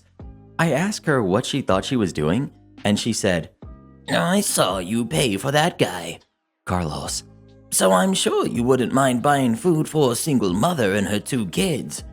Normally, I would have considered that if she, asked first, but who in their right mind thinks it's okay to do what she did? I tell her that I won't be paying for any of her food and that she's setting a bad example for her kids by trying to get free stuff from people. That comment upset her and she started getting all up in my face. I'm not sure if that was meant to intimidate me, but I'm 6'2", and that lady was no taller than 5'5". She raised her voice saying, "Don't you dare tell me how to parent my kids. You have no idea what it's like being a single mom and raising 2 boys on your own." I retort saying, "Yeah, you're right. I don't know what that's like, but I wasn't the one who told you to get knocked up. Twice. So I really don't want to hear your single mom excuse for being a jerk." "Who the heck do you think you are talking to me like that?" The guy who up to 2 minutes ago you had no problem trying to spend his money?" "I work 2 darn jobs to provide for my kids, and you think it's okay to stand here and disrespect me?" "You disrespected me by cutting in front of me and assuming that you'd get free food from me. I don't know what world you're living in, but you need to come back to Earth." "Me and my kids are hungry, and you can't even be nice and help us out?" You literally ordered $40 worth of food for yourself and 2 kids at possibly the cheapest place in town. That isn't just helping out. And you and your kids being hungry still doesn't make you entitled to free food. You pay just like everyone else in here. Entitled mom stopped shouting. "I don't have any money. How would you feel if you were in my situation?" "Listen, lady, you're not getting free food off me. If you just asked, I would have been more inclined to be nice and help you. But you clearly think that being a single mom with 2 kids is supposed to make everyone around you do whatever you say, and the world doesn't work that way. So pay for your own food and stop wasting my time." Entitled mom just looked at me angrily and didn't answer. At this point, everyone in the restaurant is looking and listening to the conversation.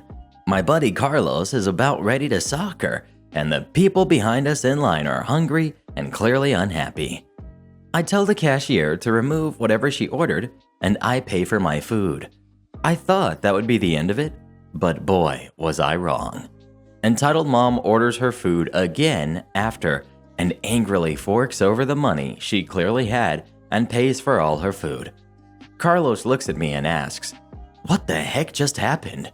To which I respond, "Your guess is as good as mine, bro." We get our food and are about to leave when entitled mom shouts out, "Those 2 guys harassed me." And we turn to see the manager of the restaurant. She goes on to say that I harassed her and she wanted the cops called on me immediately. This lady clearly forgot that the entire store witnessed the entire thing and no one was having it any longer. I didn't need to say much to defend myself to him before the entirety of the store started shouting and screaming at her for holding up the line and falsely accusing me of things. I'm pretty sure the lady got scared because without collecting her food, she took her 2 kids and ran out of the store. Carlos and I looked at each other and started dying of laughter, and a few other people did as well. We apologized to the manager and everyone else for the inconvenience and left the store. We haven't stopped laughing about it since then. Is it ever okay to try to get someone to pay for your food? Let me know in the comments. How entitled mom and entitled kid tried to steal and destroy $2,000 worth of cards. I judge collectible card game tournaments from local levels all the way up to the World Championships. On the local levels, I go from store to store to judge and run events, and the stores would pay me. Really, thanks judges, we really owe you one for this, and would let me have extra promos on top of the pay, so I'm usually swimming in promos. Now, while I am getting paid to judge, I am not an employee of the stores. In fact, I do this because there's not enough judges in the area, and the stores can't run the tournaments without a certified judge. I am pretty generous with the promos and give it away liberally as my binders run over and I need the binder real estate. On more than one occasion, I have snared new players doing this. A few months ago, I was running and judging a tournament at a local store. It was well attended for the store size, as a prize kit that was supposed to have been delivered 2 months before finally reared its head, and this store was the first to get it in the area. So for a lot of players, this was the first chance for them to get the prizes from this kit. The store also wanted to do the current month's kit at the same time, so the prize payout was going to be amazing for this. The store and I had a system. Players would pay, and right after they paid, I would register them. So I had my laptop behind the counter, next to the register. Again, this was a very well-attended tournament for a local, and ultimately, we have over 40 people registered in a store whose capacity was 50 people. Here's the deal. At 40-ish people, this is considered to be a small to mid-sized tournament. Tournament entry is usually $20 per person.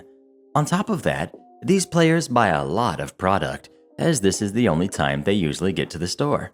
Everything from sleeves, booster packs, deck boxes, drinks, snacks, other games, etc. On a tournament this size, the store can easily make 50% of their profit for the month. It took us about 45 minutes to get through everyone. I got some good nature ribbing for something that happened at a regional event. The players are awesome. They come from all walks of life, from high school to career veterans to business owners. They're a community, lend each other cards, buy drinks and snacks for each other. They helped me out when I first got started in the game and helped me through some really hard times in my life. They're my nerds and I'm their geek, and I love them. So as I registered people, I was giving them their participation prize, and when I finally got the last person registered, I immediately paired the round and was about to welcome the players and do general announcements. Enter Entitled Kid. I've seen Entitled Kid before when I came here for other game nights when I'm not judging, and he was just obnoxious. He would lose and slam down his card. He would make rude comments, and overall, win or lose, going up against him was an NPE, negative play experience, and has been warned to fix his behavior a few times, but it never improved, and I finally had to recommend to the owner to ban him from the store.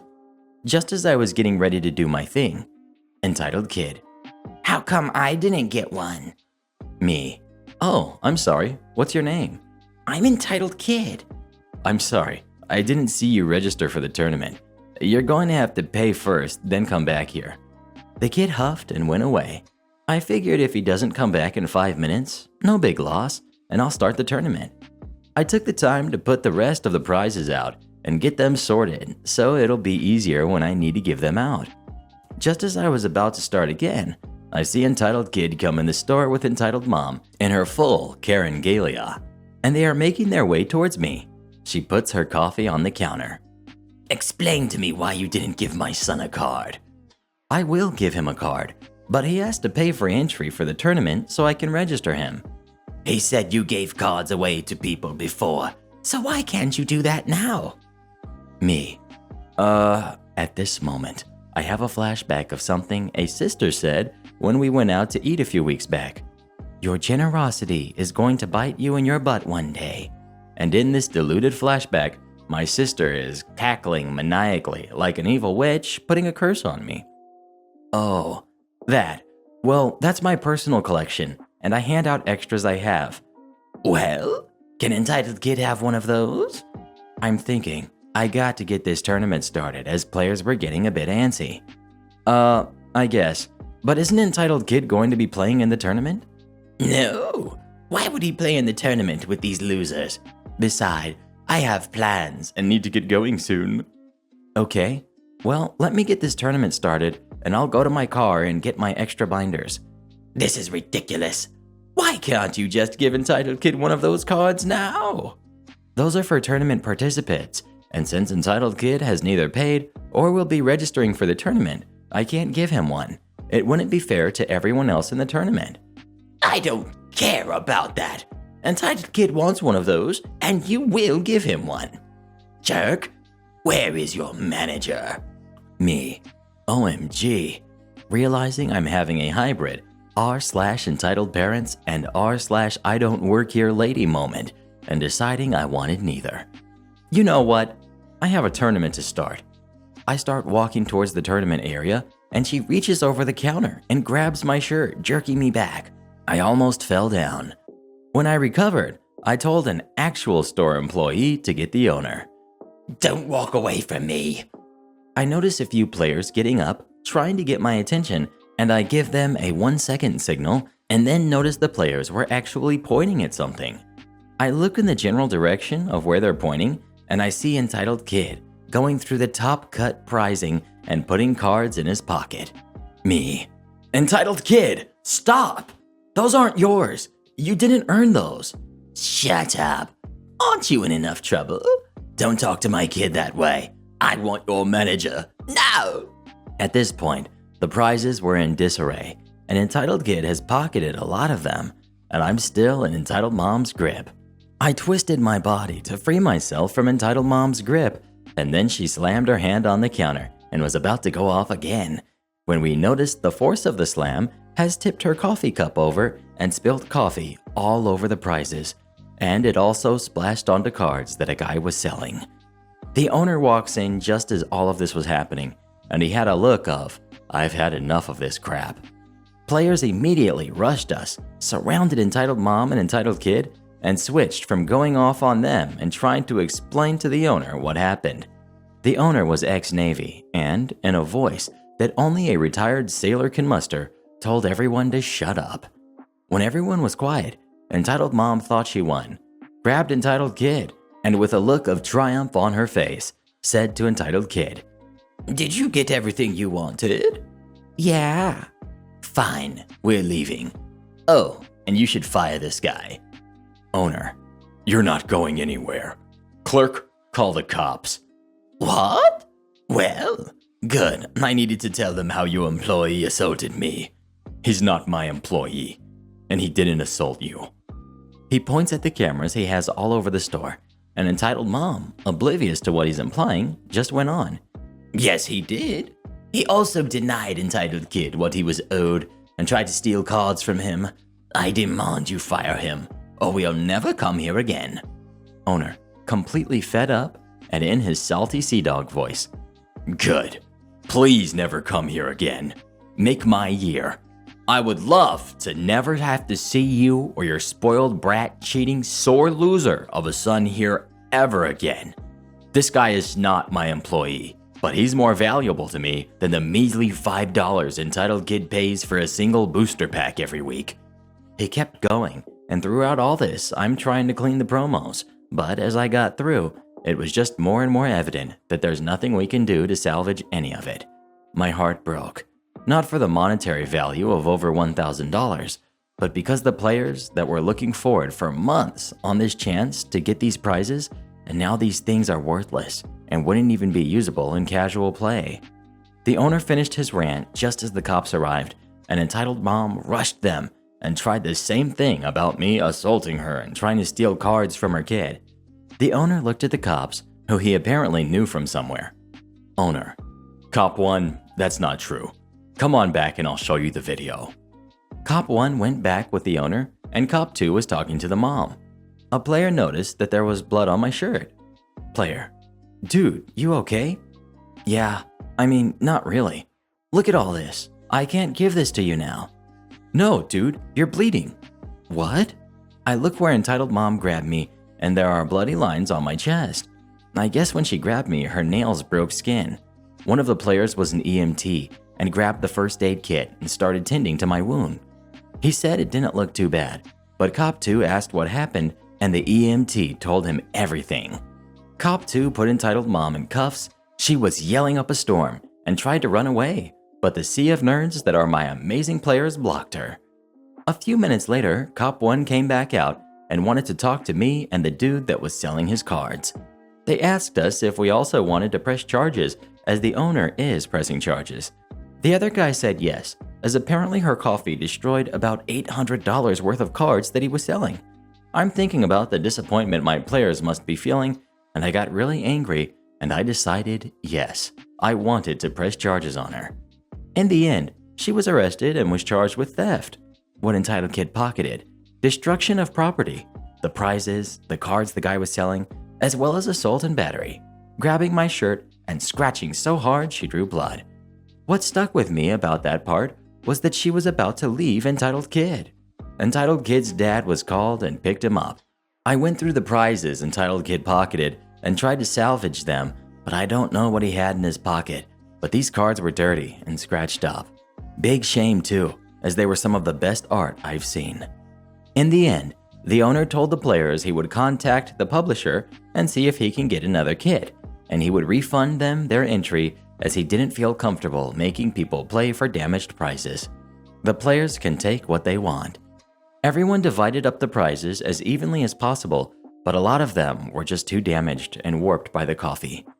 The players still wanted to play, and the owner told them they can play for store credit, and I finally started the tournament 2 hours late. The first time ever in my judging career, I pride myself on making sure the tournament started either on time or early. I'm ex-Navy too, and know that when you're on time, you're late. Entitled Kid was banned from the store, and Entitled Mom was convicted of all counts and was sentenced to probation, community service, and had to pay a pretty hefty fine. There is a really happy ending to this story though. The owner contacted the publisher and explained what happened, and the publisher sent us double of each prize kit that we were supposed to run that day.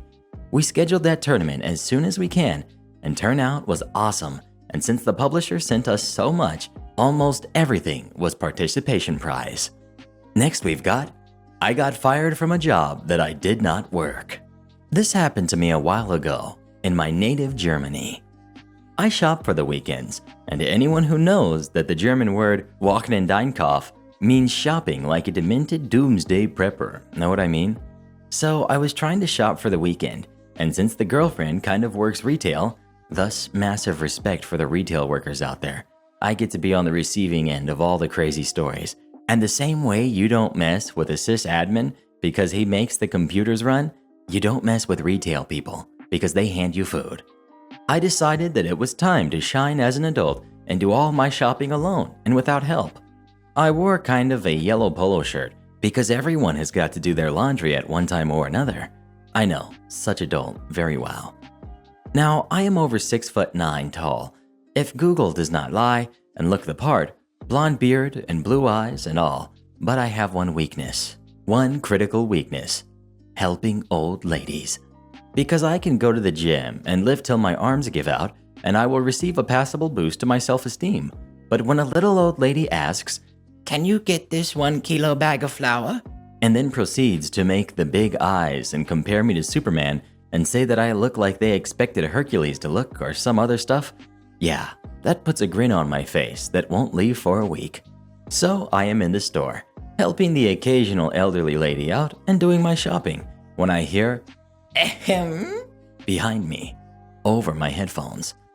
Thinking nothing bad, I just turned my head to the left and to the right, shrugged, and continued my shopping.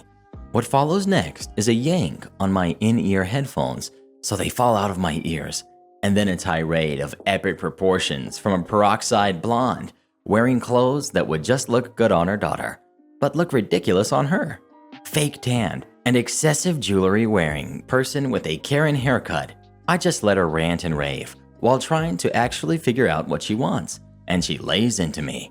I am apparently dumb, lazy, shiftless, good for nothing, undereducated, and all the good words. She has tried to get my attention for the last 30 minutes. She saw me helping out those little old ladies, and she cleverly deduced I must have been a store employee. So normally, I am very reserved with public confrontations because I have a certain size, and when I start yelling, it always looks bad. But I also work as a sysadmin, and while my patience with stupid users is higher than normal, when it snaps, it snaps. People's mail accounts get deleted and so forth, and then we have to wait 5 weeks for the backups to arrive. And sorry, your computer just broke. We got you the new Windows 95 machine to do your work on while we try to fix it.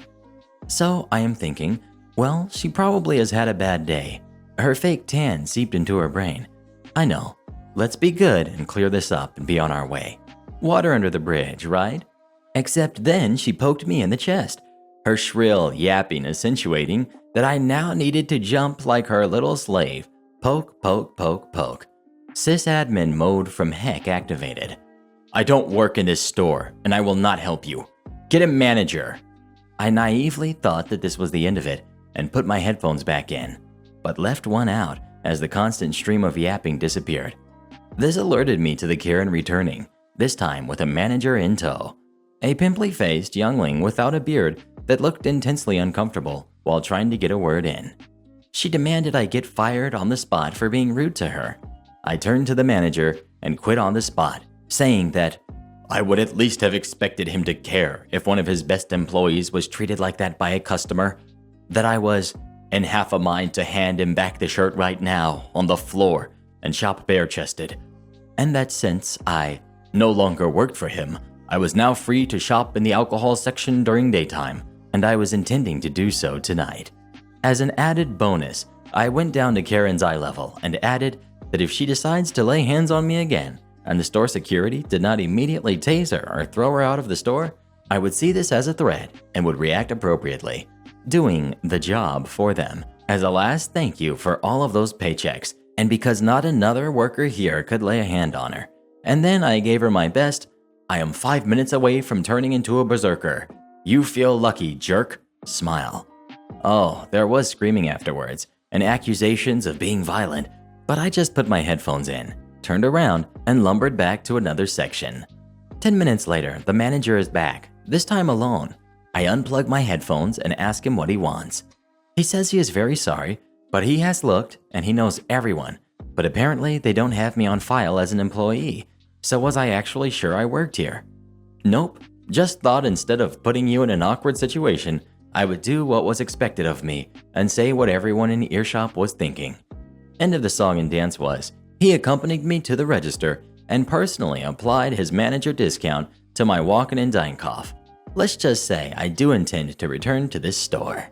Entitled mom refuses to move her car when I tell her to, so I write her a ticket. I work at an airport. Federal regulations prohibit vehicles parking next to the terminals. My job is to tell people this and have them take a loop around or go wait in a park and wait area. Most people understand and drive off. The people who always give me a hard time are the elderly ladies. Anyway, cast. We've got entitled mom, we've got poor son, and me. We get drivers coming to pick up their people in waves due to multiple flights landing around the same time. Drivers will then pull up to the nearest open curb and park. What we do is break the stretch up section by section and start from the area closest to exit and work our way down. I had just finished telling a vehicle to take a loop when entitled mom comes speeding down the road and wedges her way into the slot I just made. When this happens, we don't say or do anything because often their person is on the sidewalk ready to go. I'll finish talking to the cars that have been there a minute and then come back. When I go back to her, I give her the same phrasing as everyone else. Hi, unfortunately, there's no parking and waiting. Active loading only. If your party is not out here, you're going to have to take a loop around, all right? Entitled Mom. Oh no, my son is coming out right now. Me. Okay, ma'am, I can give you another minute, but if he's not out by the time I start walking back to you, you'll have to leave. I then stroll off before she can say anything. Usually when I say that line, people try to argue and ask for more time or get angry. So to prevent that, walking away is the best option. I finish the section again and head back. Now, doing a section usually takes about 5 minutes, so she's had plenty of time. Me, tapping on her window to get her attention. Still no luck? No, he's coming soon. Unfortunately, ma'am, you'll have to go around it this time. Just get into the leftmost lane and you'll see a sign that says Return to Terminal. Only a 4-minute drive. Entitled Mom. I'm not going. He's so close to coming out. Ma'am, if you're still here when I come back, you're getting a ticket. Hearing this, her inside Karen awoke. Karen. You have no right to threaten me in such a way. I am a tax-paying citizen, so my money paid for this airport. I can wait as long as I want. I don't argue with people, but I did notice the section was full again, so I just walked away. Finish it again in another 5 minutes, and she's still there. At this point, I pull out my ticket book as I am walking to her vehicle. Everyone on the sidewalk is smirking and giggling a little. They're enjoying the drama. I walk right past her window and stand in front of her car and start writing her plates. Entitled Mom. What do you think you're doing? You have no authority. You're not even a police officer. This is true. I am not police. However, I am airport operations. I have to enforce airport safety and protocol. When acting on behalf of my job, what I say is just the same as if it were from a cop. Me. Ma'am, I have told you several times you'd have to take a loop around. Plus, you've had over 15 minutes to wait. She continues to yell at me, trying to create a scene and make me nervous to stop writing the ticket. It's also policy to not hand the person the ticket. We are to put it under the windshield wiper. I do just that. However, just before I do, I get a feeling to call control. Not ATC, but airport control, and request a camera be out on me, just for safety. Entitled Mom. Now you're trying to break my property. I want to talk to your manager, because you're getting fired. Me. Ma'am, I'll be more than happy to call a supervisor. However, about breaking your property, we have video evidence I did no such thing. The entitled mom keeps going off. I can take it. The section is mostly empty. However, there's still a lot of passengers on the sidewalk, just watching the whole scenario. She then gets out of her vehicle and says something like, well, since I've already been ticketed, I'm just going to go find my son. The ticket she was given was for airport signs and markings. There's a different code for an unattended vehicle. Me, being the cold-hearted jerk I am, let her walk away. Gave it a minute, wrote her another ticket, and called for a tow truck to take it away. The entitled mom comes right when the tow truck starts backing up to lift her front wheels. What the heck are you doing? Me. Unattended vehicles must be towed away. See, son? I told you he was discriminating me and targeting me only because I am a woman. You need to do something. Son. Sir, how long has my mom been parked here? Me. I'd say about 40 minutes. Mom, you know that's way too long. Son shakes his head, and before his mom can start to say something, he says loudly, let's cut our losses right now and leave, before it gets towed all the way away. If a vehicle is towed, it is an additional $50, but even if the tow truck touches the vehicle, it's $25 to the driver of the tow truck. The son comes over to me while his mom gets in the passenger seat. I'm sorry for what she said to you. If anyone apologizes to me, I call it good. I tell him it's whatever, and then he thanks me for being patient. Because he is being so nice, I decide to teach his mom a lesson. Me. Because you're being very polite and reasonable, I'll waive the $25 towing fee. Thanks, I really appreciate that. I'll be getting out of here right now. He then turns to the whole crowd. I am sorry for how my mother behaved and acted. If she offended anyone, I am so sorry. I take it he wanted to teach her a lesson too. I figure, let's add on to it. Me. Sir, because people like you make my job easy, fun, and nice, I'll also void the second ticket. I grab it and walk away. Do you think he should have voided those tickets or left them for Entitled Mom to pay? Let me know in the comments. Next we've got Entitled Mom thinks it's okay for her son to break the law. Cast. We've got Boyfriend, Entitled Mom's son. We've got Entitled Mom, Boyfriend's mother. We've got my mom and me. Okay, so this is gonna seem really bizarre, and I can't believe this is a real thing that happened, but yeah. Backstory. My ex-boyfriend was hurt a lot in past relationships, cheated on by every girl, so he has a lot of trust problems. I'm fairly independent, and he's needy and clingy. We've constantly had problems with his codependency, but we both really liked each other despite the problems. I've mentioned several times he should go see a counselor to talk about insecurities he doesn't want to tell me. He hates all of my male friends, but doesn't care about my female friends. I'm not close with his family, despite dating him for 9 months. His family is also kind of toxic and uncomfortable to be around. The story. I had been hearing strange noises at my house one night, and since I am really anxious, I kept mentioning it to my boyfriend, and he asked me multiple times if I wanted him to walk over and check it out. He lives only a few blocks away. I kept telling him no, but I was freaked out. Ended up calling him, and through my window, I could hear him talking. He wasn't in my backyard, but he was standing by my gate looking around for me. At the time, I was slightly upset, but more relieved. It helped soothe my anxiety that no one was there. The next night, I was getting ready for bed, around 1:30 a.m., and I was just settling down when I hear someone sniff, and the sound of movement in the backyard side alley by our house. I froze, terrified and in tears. I called him instantly to tell him someone was at my house, and I could hear, once again, him through my window. This time, he was in my backyard by my window to check up on me.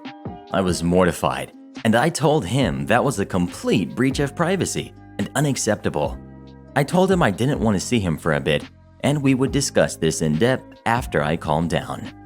The next day, I hadn't told my family about it when I am awoken from a call from my mother. She tells me that they, my brother and her, had just left the house and saw a boyfriend at the park across the street from my house, and he tried to duck and hide from them, and she saw him when he peeked to see if they were gone.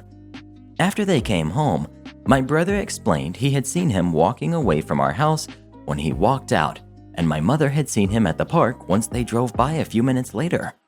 This creeped my mother out, and she informed me of that. I explained what happened, and she said it's my choice what I do from here, but she wants to put a lock on the gate because it's made her uncomfortable. Acceptable. Called boyfriend right after they called to chew him out. He claims he was at the park drinking coffee, enjoying the morning. Neither of them saw a coffee cup, but I chose to let it go and tell him not to come near my house and to go to the park across his street and not come down to mine. A few days later, things have calmed down a little. Haven't deep talked about stuff yet, but I missed him. So since I woke up early for work and then was sent home before clocking on, it was dead. I invited him over to start The Mandalorian with my brother and I. We watched 2 episodes, and at one point, he tried to cuddle up to me, and I gently pulled away since I was still upset, but wanted to be around him. He goes silent because he's upset, and I get upset he can't be an adult about giving me space. Had him go home, got into bed since I decided to take a nap, was text arguing with him since he was throwing a fit about how I brushed him off. I ended up falling asleep without saying anything to him. Woke up from my nap to my dog barking nonstop to the doorbell. Few minutes later, my brother comes in to tell me that our neighbors called the police since they saw someone in our backyard looking through our windows. I wonder who it could be. Immediately call him. This is our conversation. Me. Were you in my backyard? Boyfriend. No, I'm home right now. Boyfriend, were you in my backyard a bit ago? Raising voice, because I just woke up and I'm upset that he did it again. No, I'm at home right now. Sound of rustling and arguing. Entitled Mom. Who is this? Me. It's me. From here on out is roughly what was said. Honestly, I didn't memorize it. This happened before Christmas, and I was so upset in the moment that mostly I got yelled at and barely comprehended it. Good. I've been wanting to talk to you and your mother. Her son and I are both 20. We're adults. Why do you need to talk to my mother? Also, you can hear boyfriend begging for her to stop. Have you been telling my son that he needs to see a psychiatrist? Me starts to respond. Don't talk. I'm talking right now. My son is not crazy, and he doesn't need to see a psychologist. She kept swapping back and forth from psychologist and psychiatrist. And you need to stop telling him that he needs to see one. I think you need to see one because you have a boy who loves you so much as to go out several times a night to check up on you. Me, do you know what your son has been doing? I know that you have a boy who loves you so much as to go into your backyard and see what you're doing. I know that if I was him, I wouldn't have stayed with you after catching you in the car with another boy. Talking to a concerned friend about boyfriend's behavior and how it made him and my other friends uncomfortable. Boyfriend decided to walk over and check on me when I didn't respond to my texts. Phone was in purse. Didn't think we would talk for an hour. If I was boyfriend, when I found you, I would have pulled you out of the car and dumped you. My son loves you so much, and you just treat him like dirt, and his dad and I have talked about it, and we hate the way you treat him. And if he needs to see a psychiatrist, it's because of you. Me. I never told him to see a psychiatrist or a psychologist. I told him to see a therapist or a counselor to talk to. I think you need to talk to a therapist. I think therapy is healthy. Then why don't you go and stop telling my son to go? I have gone. Oh yeah? And what's wrong with you? Manipulation from my father. Wish I hadn't told her, but I was being really impulsive about what I was saying because I was upset and can't function when people start yelling at me. Entitled Mom scoffs. I want to talk to your mother. Come over here with her. My mother is 70. I'm not having my mother walk over. She's 70? Literally drove this woman to McDonald's, and we talked about this, and she went on and on about how God has a plan, and this was his plan for me and stuff. Me. Yes, I've told you this before. It doesn't matter. My mother comes over all the time. I'm not having my mother come over and be yelled at by you. Then I'll come over there. Supposed to be a threat. Okay, I'll go tell her you're on your way. Give her time to get dressed. She's laying down. See you soon. Hangs up. Now that I'm off the phone, all the anxiety hits me. There's gonna be a confrontation here soon. I'm crying and shaking a bit. I know, baby alert. And I go in and tell my mother to get ready. She gets up, gets dressed while comforting me. She texts boyfriend to tell him that it is ridiculous to have his mother come over and that she doesn't want to deal with this. He calls her, except it isn't boyfriend. It's entitled Mom. We both knew it. I told her it's her decision if she answers. She stares at the phone for a few rings before answering. I only heard her side and the muffled voice of entitled Mom. Entitled Mom says something about me. My mom. It doesn't matter what I think. They are both adults, and I have no right to put my input in, and neither do you. Entitled Mom tries to say more. My mom hangs up. Later she told me that I'm young and allowed to make my own decisions and my mistakes, so whatever I do, it's up to me. She never shows up. Guess boyfriend talked her down. For anyone interested, we had a sit down later where we both outlined everything that was going to change from our relationship going forward, and I told him if he was ever in my backyard again, we would instantly be over. And then last night, not even a week later, he was in my backyard again. So that's over. What would you do if your boyfriend or girlfriend kept showing up in your backyard in the middle of the night? Let me know in the comments. Next we've got, my entitled grandmother exchanged my new clothes for steel utensils. I'm Indian, and in my country, till a few years ago, you could get steel utensils from door-to-door vendors in exchange for clothes. This barter system still exists in villages and some small towns. My grandmother, being the insane hoarder that she was, loved getting utensils in this manner. Utensils that no one else was allowed to touch. that she would never use and would only gather dust in her room. Anytime my stepmom or dad tried to donate our old clothes to charity, that jerk would throw a hissy fit. She'd collect all the clothes we weren't going to wear anymore so she could exchange them for pots and pans. At times, she would take it a step further and demand clothes that we were still going to wear. She would insist that they didn't fit us anymore or some other BS argument to get us to hand them over. Seriously, we had to sometimes fight her to keep our clothes. Oh, but she never gave away her own clothes. She only took garments from others, namely me, my dad, my stepmom, and my stepbrother. When I was around 21, I had just lost a lot of weight and needed new clothes. Yes, I lived with my parents. In India, you can't afford to live independently unless you have a well-paying job, and I was in college at that time. So one day, I went to a local store's clearance sale and bought a bunch of new threads. I left them on my bed and went off to a friend's place. When I returned a few hours later, my new clothes were gone. My dad, stepmom, and brother weren't home, so I figured out instantly who must have taken them. I confronted the grand monster and asked what she had done with my clothes. She was sitting on her bed, admiring her latest haul of pots and pans. Without even looking up, she told me my clothes were ugly and too westernized, and that she did the right thing by exchanging them for something useful. As you can imagine, I lost my temper. I yelled at her, called her every name in the book, and she had the audacity to actually defend her actions. That evening, there was a major showdown in our home. I was still livid and asked my dad exactly how long we were going to put up with her. My stepmother and I don't get along, but when one of us was up against Grand Monster, the other always lent her support. This was no different. My stepmother agreed with me wholeheartedly. My dad told Grand Monster that she was now forbidden from entering my room without my prior permission. She started to fake cry and said we were all being so cruel to her. My dad later came to my room and said he would make it up to me and buy me new clothes. I, of course, was still livid, and I wasn't about to let that jerk have this victory. My grandmother needed sleeping pills to fall asleep. She took them even during the day. A few days later, I snuck into her room during her afternoon nap. I opened her utensils trunk.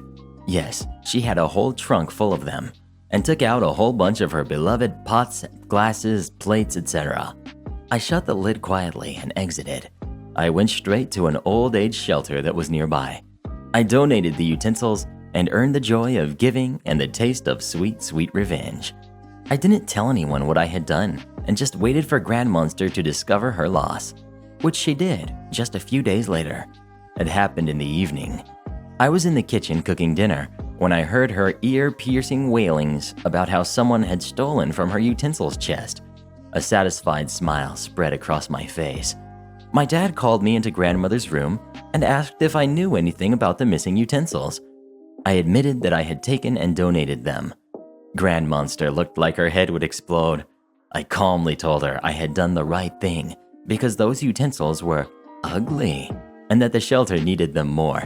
And clearly, if she could come into my room and take my things without asking, I could jolly well do the same. I think my dad was upset with me, but really had nothing to say to me. He spent the next hour or so trying to calm his mother down. I slept so well that night. When Grand Monster passed a few years later, the first of her belongings that we got rid of were those utensils. On a scale of 1 to 10, what would you rate this revenge? Next we've got, better be able to do what you say. Not to me, but my brother was the one to enact this revenge. He works on the assembly line of a well-known company. Soon learns that a lot of employees were either transferred or quit from this position over the year. He would soon learn it was because of a fellow worker stationed with him. Let's call him Richard. Richard has been working in this position for over 20 years, was apparently a high school dropout, and this was the only work he managed to find. As the years went on, people who worked with Richard seemed to get promoted to more difficult tasks that required further education in the field, and it seemed Richard was not liking that at all. Richard began making life difficult for those who had to work at the same station as him, even going so far as to take credit for their work and shifting the blame of his faulty products to them since he had been there for so many years and knows what he is doing. Then along comes my brother. He had a basic grasp of what the job entailed, having done the basic stuff in high school. It took him a little while, but eventually he worked his way to be on the same position as Richard and was soon producing the same output and quality as Richard. Naturally, Richard began to take credit for more and more of my brother's work. HR eventually got to be involved after a complication between the two when numbers presented indicated that my brother had faults in almost all of his work, and that Richard had somehow managed to produce much more than the employee average, going on stating, "I can do the work of two of us and produce a quality product. OP's brother should not be here, and it would save you all a lot of money." Naturally, my brother was frustrated. Cameras could not prove that either were at fault for producing faulty products. Brother got a verbal warning and both left. My brother went and spoke to the site manager about the issue. Big surprise to those who were not I, but they were good friends through high school. They both talked and the revenge was soon planned. After the manager went to HR and checked statements made from Richard, they impacted the revenge. Being near the Christmas break, orders were low, so if faulty products were made, they could easily be remade and not affect the schedule. Perfect time to act. My brother had time off built up with the company, so he used it. The site manager then went up to Richard, informing him that my brother will no longer be working with him. Richard's slight smile apparently turned to a look of disgust when the manager informed him that he would be working at the station by himself and that he could not let their required numbers drop. That did not sit well with Richard, and they both went to HR. Richard was yelling that it was unfair and unprofessional that he had to work alone and yet had to do so much work. Then the manager brought out a file containing various statements about how he was good at his job and how effective he was. Apparently, the manager's response was, "You said you could do it, and if it does save us money, then would you not think you would get some financial benefit out of it too?" Richard took that bait of extra income and left in a huff. Needless to say, over the next 2 days, the numbers were not met, even with the majority of products were deemed faulty and could not be used. This time, the manager called a meeting with higher-ups, HR, and Richard. Richard tried to defend his actions, but with all his statements and the recent evidence of his skill level, he was let go. Brother came back to work, new guy replacing Richard, and eventually the quantity and quality of products were back to the required levels. Like the manager had said, Richard would not have to work with him anymore. If you're going to talk a big game, Richard, be sure you can play it. Entitled mom demands money from me year after year. This happened several years ago. I was driving in my car, listening to Bon Jovi on my radio, singing along to Livin' on a Prayer, when I saw a mother and her 2 kids standing by the side of the road and frantically trying to flag me over. This was in the time where I had already learned that nothing good ever comes from picking up people on the side of the road. Yet, I still had the mindset that one day, maybe somebody really would need my help, and I didn't want to prejudge them because other people have been jerks in the past. I pulled my car over and rolled my window down, asking if they were okay. Tearful, the mother said that her oldest son was in the hospital and she needed a ride to get to him. I told them to hop in and I would drive them. South Africa is a very poor country, so whole families counting on rides really isn't in any way uncommon. The mother climbed into the back seat with her son, who was about 5, and daughter, probably around 12, climbed into the front seat. This is important. All the hospitals were in the opposite direction that I was going, so I turned my car around and started in that general direction. I asked her which hospital her son was in, and she gave me the name. I knew exactly where it was, so continued driving. The mother asked my name, and I introduced myself as Roland. This wasn't my real name, but was an alias I had started using when introducing myself to homeless people and hitchhikers. She introduced herself as Entitled Mother. We drove in silence for about a minute when the daughter started sobbing. The following line exchange occurred between her and her mother. Translated. Daughter: Mom, I don't want to sleep on the street tonight. Entitled Mom: I know, baby, but I know God will provide a miracle. But Mom, where will that miracle come from? Maybe he's already sent it. I face-palmed hypothetically as I knew where this was going. Entitled Mom tells me, "Roland, won't you help us?" I am helping you. I'm driving you 30 minutes in the opposite direction of where I was going. But please, I'm a single mother, and I need you to just open your heart. I can't have my kids sleeping on the street, and I just need some money for food and some school things. Daughter, yes, Roland, please just help us. I was getting uncomfortable, but was sticking to my guns. I'm sorry, I can't do that. Why not? You're rich. I really wasn't. Yeah, I'm not. You're rich enough to help us. Listen, lady, I'm not going to give you any money. So if you don't drop this, I'm not going to take you to your son either. Fine. Then if you're not going to help us, then just drive us to... Insert business park here. Me. That's nowhere near the hospital. Have you forgotten about your son? If you're not going to help us, then we can't afford to visit him. Me. Okay. I drive her to the new place that she had requested and pulled over the car. I'm not getting out until you help us. Daughter. Yes, please, Roland. Just help us. God sent you. Me. I'm not going to help you. This exchange continued for a while until she finally got out, calling me a bunch of choice phrases in the process. I thought that was the end of it. Silly rabbit. Cut forward a few months later. I don't recall what I was listening to that time, but I near the place I had picked them up the first time when I see a kid standing, crying, alone next to the road. I had mostly forgotten about my incident with Entitled Mom and stopped to ask him if he was okay. He was still crying, and I told him to get in so I could drive him to a police station. Out of nowhere, this same entitled mother appears and gets into the car as well. She's in the back, he's in the front. I recognize her instantly, but she obviously did not remember me. She started her line reading and rehashed the same story about having a son in the hospital, blah blah. I just played dumb. Then it happened. Mom, I don't want to sleep in the street tonight. I know, baby, but I know God will provide a miracle. But Mom, where will that miracle come from? Maybe he's already sent it. Hearing this, I was actually mad. By now, I obviously knew that the mother was a con lady, but literally teaching her kids scripted lines, teaching them that from an age as young as this kid was, I felt slightly sickened. Entitled Mom started asking me for money again, but this time I just ignored her. I pulled over in front of a police station and warned her that she had 10 seconds to vacate my vehicle or I was going to get someone to do it for her.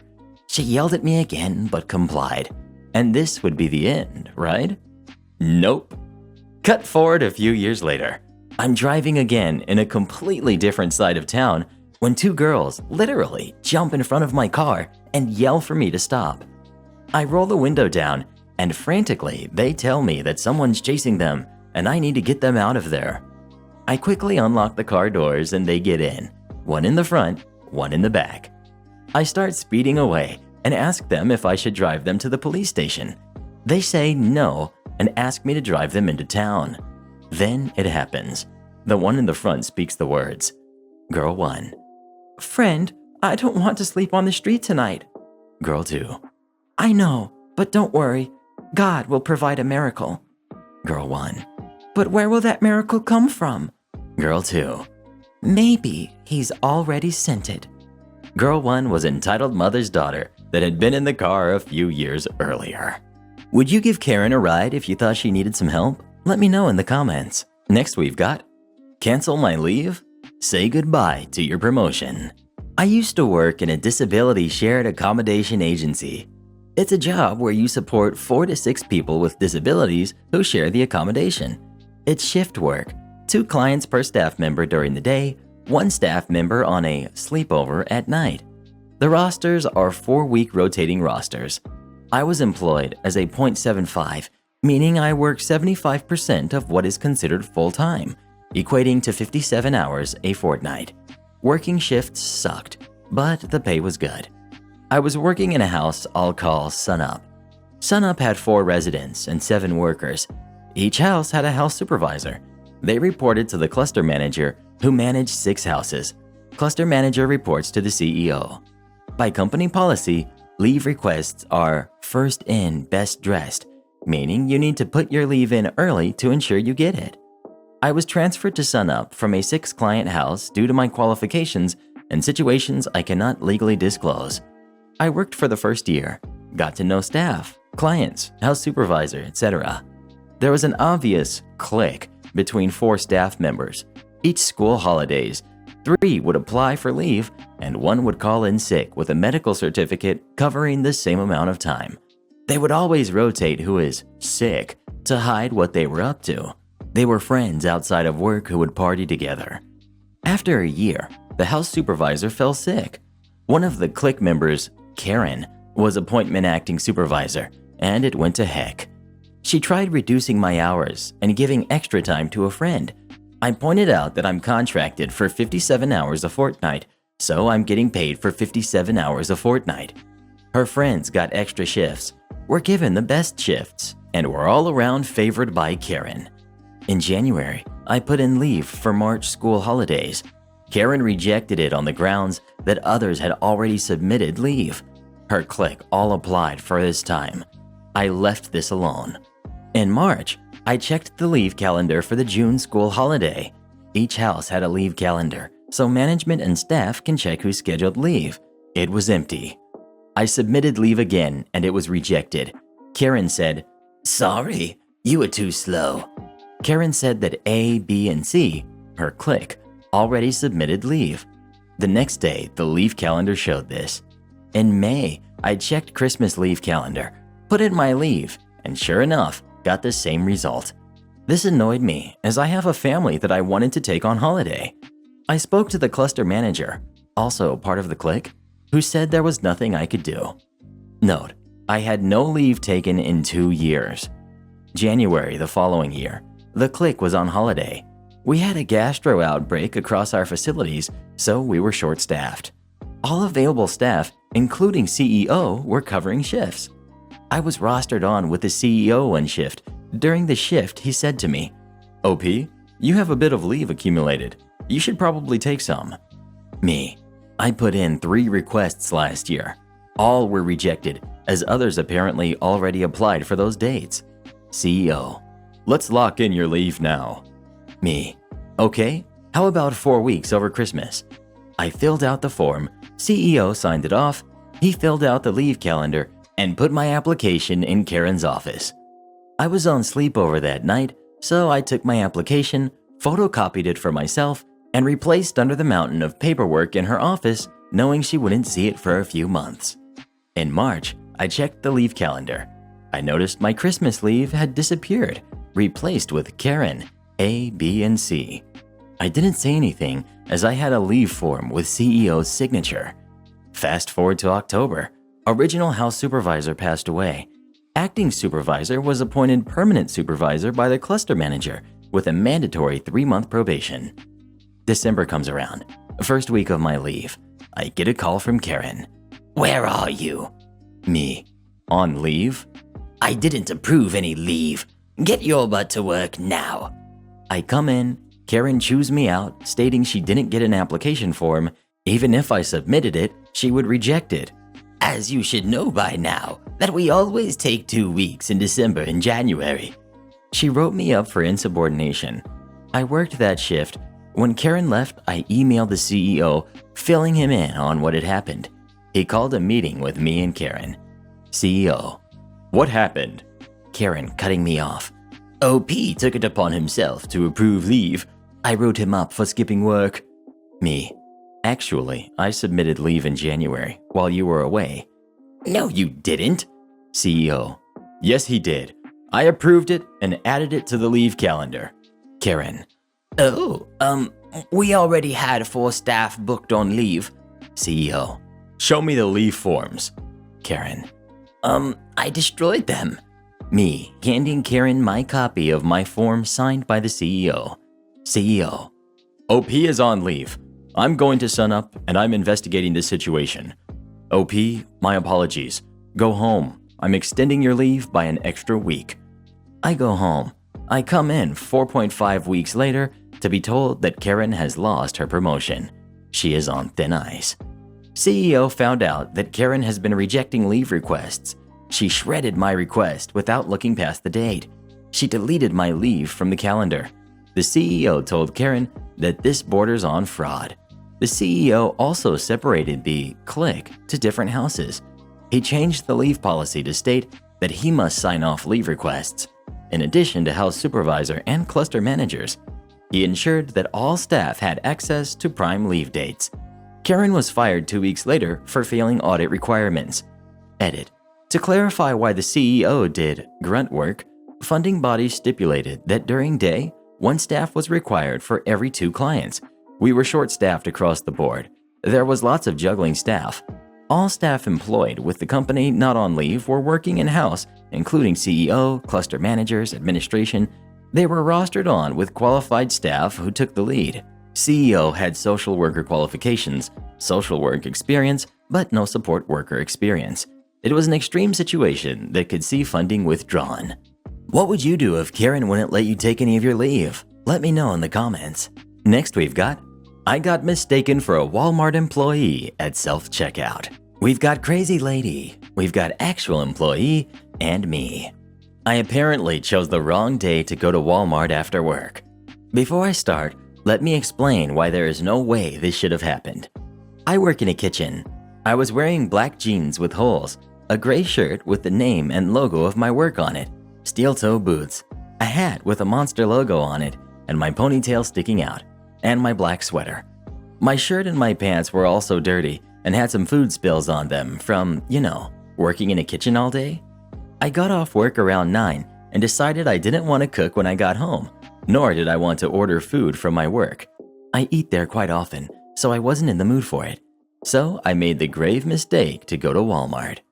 I went and picked out something that I could just throw in the oven when I got home, so I could clean up while I cooked. It was 9:30, 20-minute drive from Walmart to my job.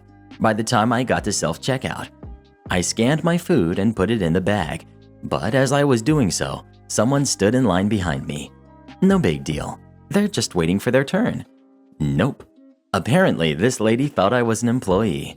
As I began to walk away, she began to shout at me. My memory of the interaction may not be perfect. I was tired and very hungry. Karen. Hey, where are you going? Me. Huh? Aren't you going to scan my stuff? Why would I do that? At this point, I'm super confused and haven't quite figured out what was happening. Because it's your job.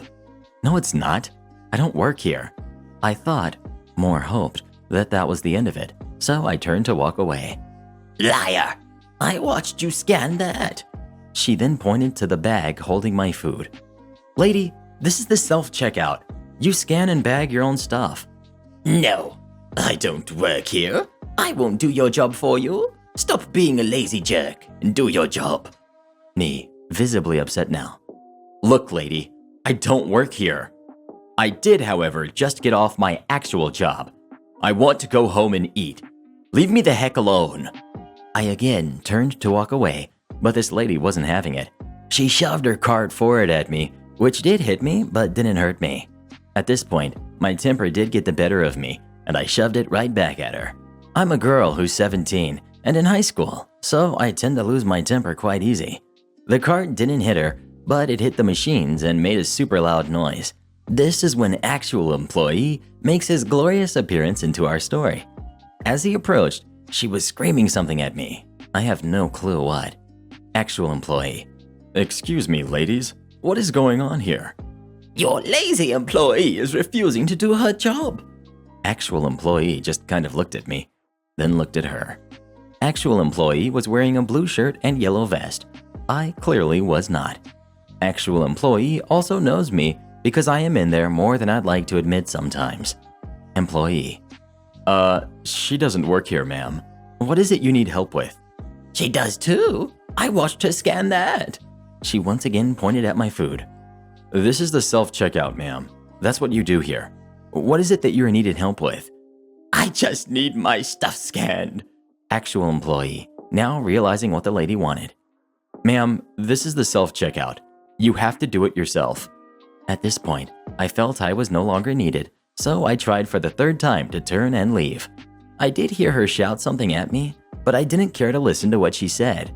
I don't know what happened after I left, obviously, but good God, some people. It was a fairly short interaction, but still an annoying one. Edit. I do point out that I am 17, but I don't look 17. I get mistaken for early 20s a lot. I more included that as to say how quick I am to anger. Next we've got entitled Home Ec Teacher Tries to Tell Student How to Cook Her Own Family's Recipe. Okay, so for context, I took a home economics course back when I was in 9th grade, so roughly in 2012. We had a teacher so entitled that she called herself the monarch of the classroom. She was a local pastor's wife who already had a pretty bad reputation, so her teaching at that school wasn't going to end well.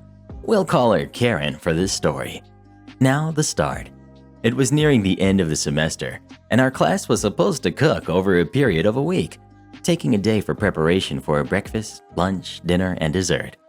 My group was assigned to make a dinner entree and a dessert, so I offered to bring a recipe that my mama had for a traditional beef and pork burger that was mixed with bell peppers, sautéed onions, breadcrumbs, and an egg. My mama is a native Czech woman who was raised in Germany, so her style of cooking was different from others. I was so happy to bring the recipe and buy the ingredients for the dish with my allowance so I could just show how good German-style cooking can be. Now, enter Karen. For the combining ingredients part of the recipe, at least the meat combination part, she minded her own business, occasionally telling me to just wash my hands after touching the meat. Things were fine until I started adding the breadcrumbs, eggs, and vegetables into the meat. Karen. What are you doing? Me. I'm just making my mama's recipe for frikadellen, the name of the burger dish. Karen. Why are you adding breadcrumbs? For flavor. And the eggs? They're used to keep the meat together. Where is your recipe card? I don't have one. Mama showed me how to make it plenty of times. Well, she should have written it down so I could read it. Excuse me? At this point, I was a little baffled. We weren't told to bring recipe cards before this, so I assumed we were just working on our own accord. Karen was getting pretty upset. You heard me. She should have written it down so I could read it. Me. You never told us to bring recipes, only to make sure we knew what we wanted to do and to know the steps. This makes her fall silent for a moment, so I continue what I was doing. After I formed the meat into thick patties, I head to the stove to turn it on, put the pan on the heated front plate, then add the oil and bring the patties. Karen was hovering over me, and my other group members were now nowhere to be seen. I pay no mind to it, putting the patties onto the pan. Karen was having none of it. You should let me cook those for you. Sorry, but no. They have to be cooked until a specific... Did I stutter? I was dumbfounded by this, knowing well that the last thing I wanted was for this woman to take over. Me. I'm sorry, but no. This isn't your typical hamburger, and it needs to be cooked in a specific way. I know what I'm doing. Clearly you don't. Now move! No! We were both close to shouting at this point. Don't talk back to me! This is my mother's recipe. You have no right to take over cooking something that you don't know about. This isn't a democracy, you know? This is a monarchy, and I'm the queen here. Me. I'm not letting you touch this pan. Do you want to get kicked out of my class and fail for the semester? This caused the room to fall silent. I was livid at this point, but calmed my composure. Me. No. You have no right to do so, for I am doing nothing wrong. You want to cook my mother's recipe, which I'm not going to let you do. You can monitor me all you want, but I will not let you take over. This shut Karen up, causing her to leave the room temporarily. The rest of my group members come back, confused, but I had a pretty stern look on my face. I knew I had won that battle, but the war was only beginning. Lucky for me and the others, Karen didn't bother us again about it again, and we all passed our cooking week. This Karen was so entitled that, just because she was the pastor's wife, she thought she could control everything we did. She was a snake. Thankfully, I never had to take another class with her, but that didn't stop the occasional glare as we passed each other in the hall. I just hope that other students stand up to her in the future. Entitled Parent tries to sue me when I defend myself. This story all begins last year when I was a senior in high school. I have a lot of stories about high school, but those are other posts for different days. Strap in, it's a long story. Here's the cast. We've got Lisa, B's old friend. We've got Entitled Mom. We've got B, the female dog that hit me. We've got Mother. We've got Friend, Principal. We've got B's boyfriend. We've got me. But when people say my name, I'll be referred to as Alba. So for a start, let me describe myself. I'm a Korean/Irish girl, and I have what people call a ballerina's body. But I have strength in my arms and fists primarily. I also had after this all went down, semi-curly ginger hair that was down my back. I'm pretty extroverted, so I had many friends in school, and B was one of them when I was a sophomore. But when junior year rolled around, I noticed that B was very toxic. She started to control where we would go in the mall when we hung out, where I sat in the cafeteria during lunch, stuff like that. She also acted like she was superior to other people.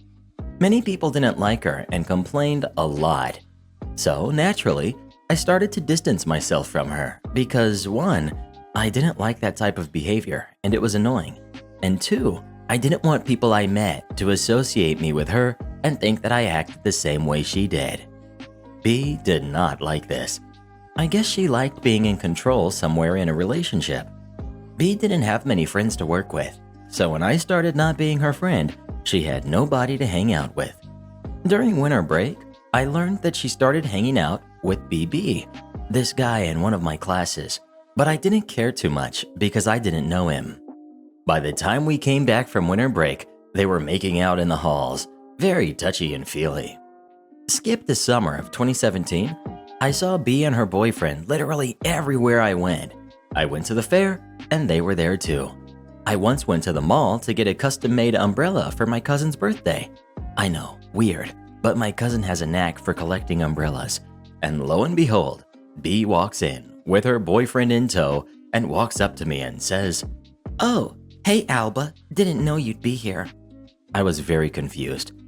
Now, Redditors, what would a 17-year-old girl and her boyfriend want from a custom shop that only sells umbrellas and other winter items in the middle of summer? And I also knew that she wasn't invited to my cousin's birthday because she didn't even know my cousin. By that point, I was convinced she was following me around. Senior year swings around, and B starts trying to talk to me again, and I was having none of it, considering the obvious reasons. Then, the day before spring break, she said to me, "Alba, I've seen that you've been ignoring me, and I really don't appreciate it. I am such a good friend." Me. Honestly, B, you're really not. You're kind of manipulative. "How can you say that? I'm really good to you." I beg to differ. Then I walked away. She would shoot daggers at me when I saw her after that, and B was also extremely jealous.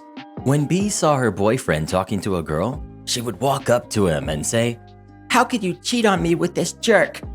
Friend, who was still semi-friends with B, had boyfriend's story sent to her by B.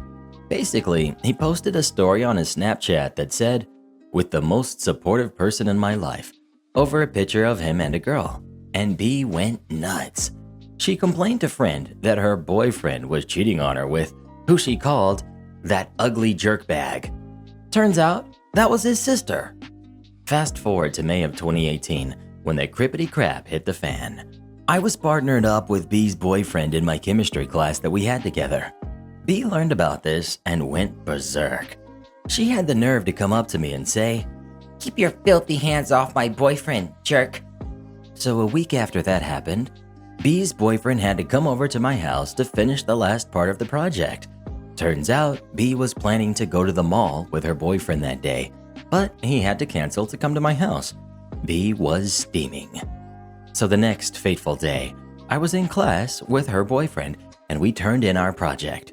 We were talking about what grade we thought we'd get when B came in with these huge scissors.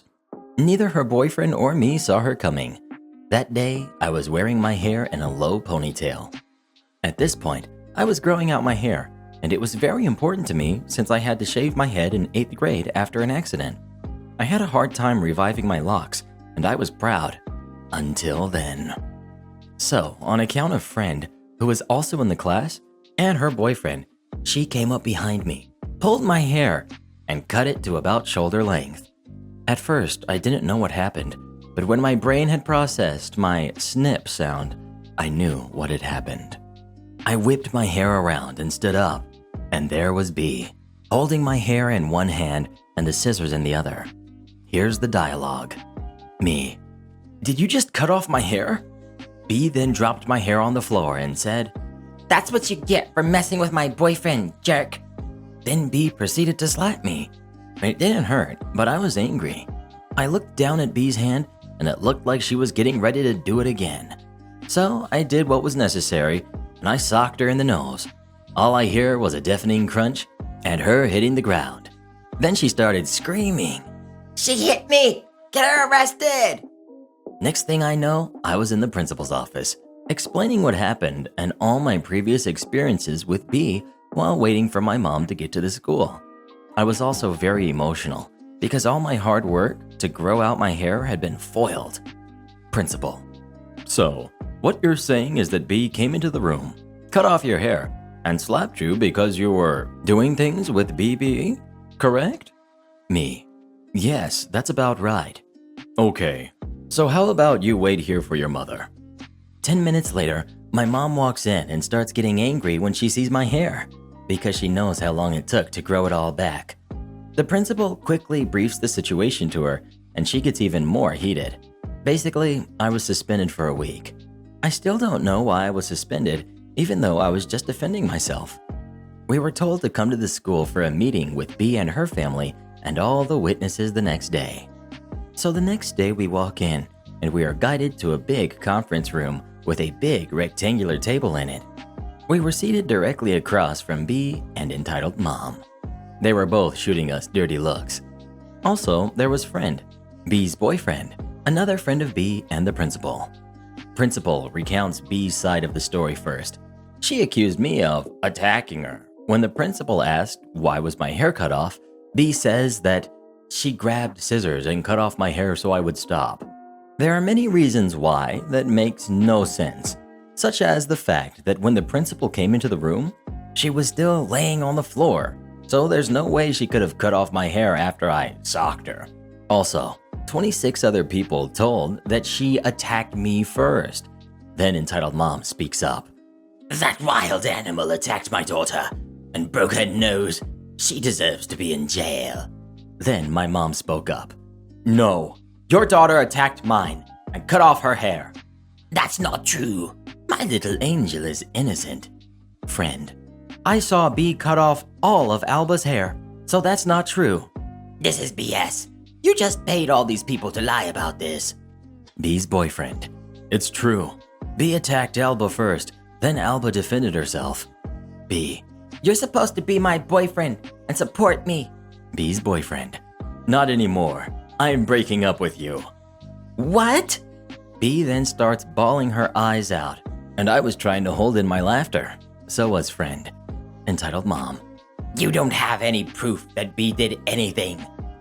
Lisa: "Actually, that's why I'm here. I recorded everything." Turns out B told Lisa what she was doing, and Lisa had enough of B's crap and recorded everything she had done.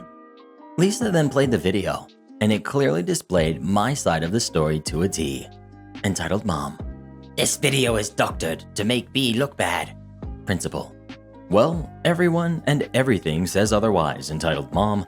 Principal then turns to me and asks, "Would you like to press charges against her?" Of course, I said yes. Principal then reached out to the police and lets me and my mom file a complaint and press charges and stuff. This part is kind of blurry.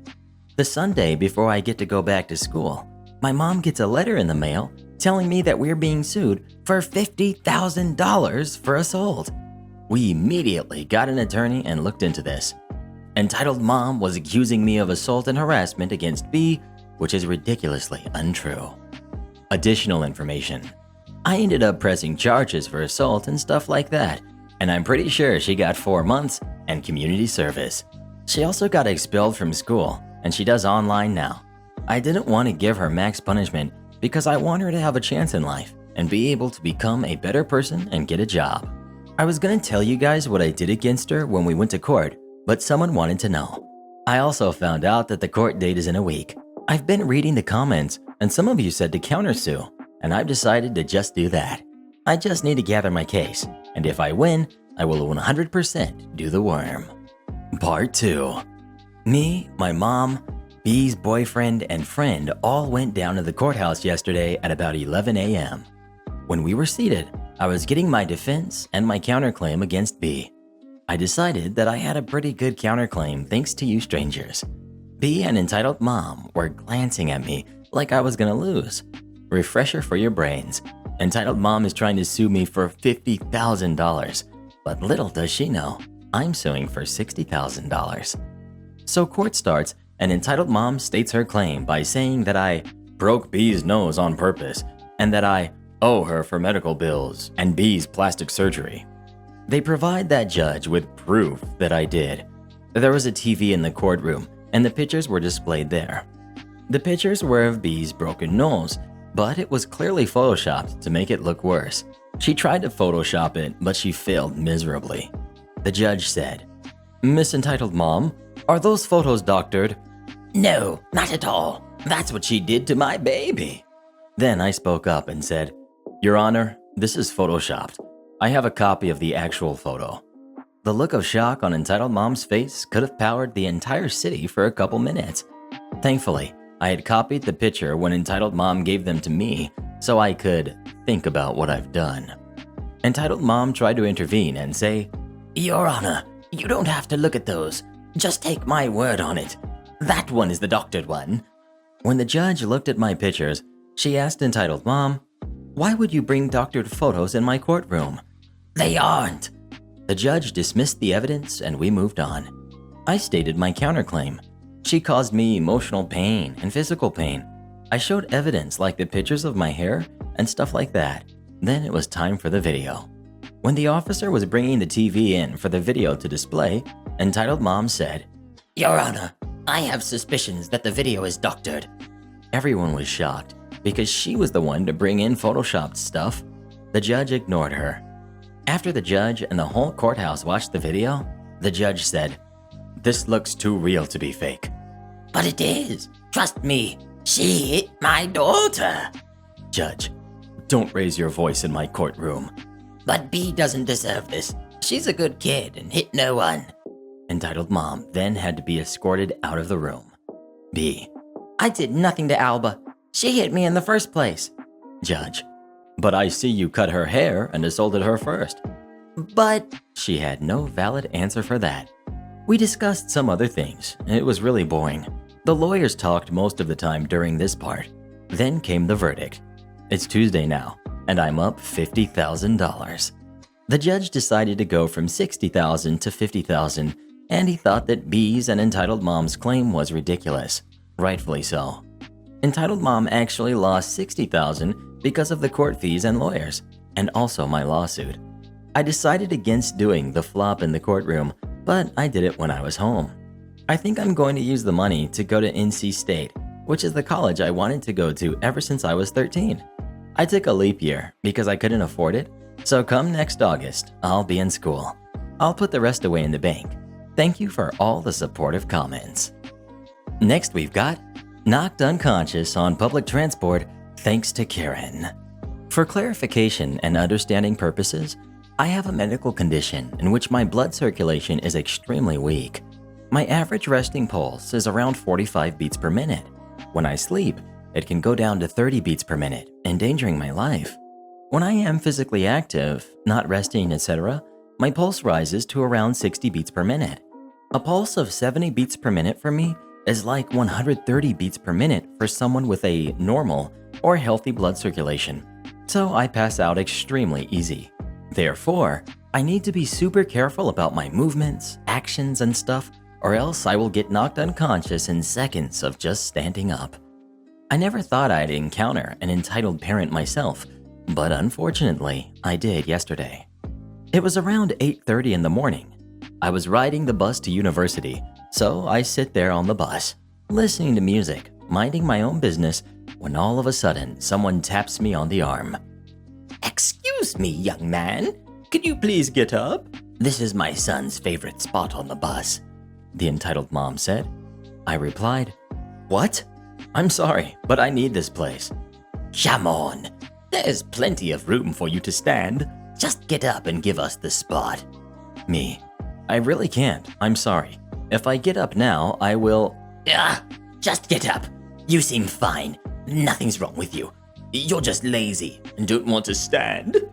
While I'm trying to explain to entitled mom that I have a certain condition in which I need to be careful about my movements because my pulse and circulation is so extremely weak and fragile, she keeps on screaming about how I was stealing her son's happiness and how lazy I am for not standing up for a mother and her kid. I was feeling my pulse rising because of the argument and stress this lady was causing me, and I got extremely anxious. I didn't want to pass out on public transport.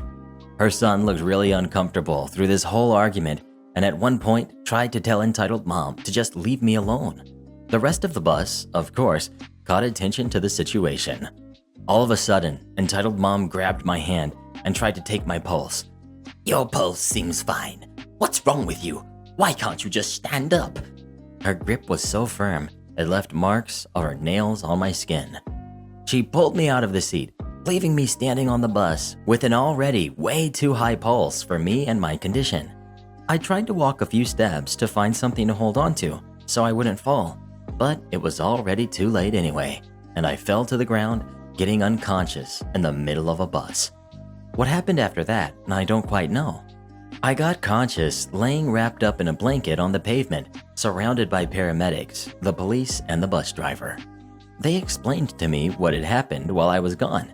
The police took statements from entitled mom, some other people on the bus, and the bus driver, and took entitled mom into custody.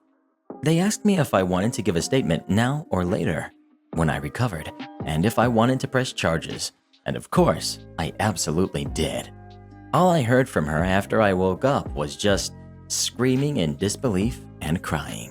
So far, it's sure that entitled mom's health insurance company will have to pay for the ambulance, paramedics, and other following medical bills. All public transport for this specific line was forced to stop for 3 hours just because an entitled mother didn't get what she wanted. Currently, I'm in the hospital under supervision. I'll be released once they're sure my pulse and circulation is a little stronger. They know they can't cure it, but they said they will try to make me at least a little more stable. So far, I'm feeling alright and much better. I'm probably getting released tomorrow evening. I'll update you if I get any updates on entitled mom's charges. After reading up on some insurance stuff, I think it was some kind of umbrella insurance policy, and not only her health insurance. I have no big clue how this works, and I can only go with the info my company provided me. But you guys also gave me some nice input. Big factor to take into consideration about this, I'm German. This happened in Germany. Next we've got, entitled parent tries to get her kids onto business class. In April last year, me and my family had decided to go to Pakistan to visit family. We rarely go since it's an 8-hour flight. It's a super hot country and tickets can be rather expensive. However, this particular time, my dad managed to find some plane tickets for business class, which were relatively cheap, and booked them.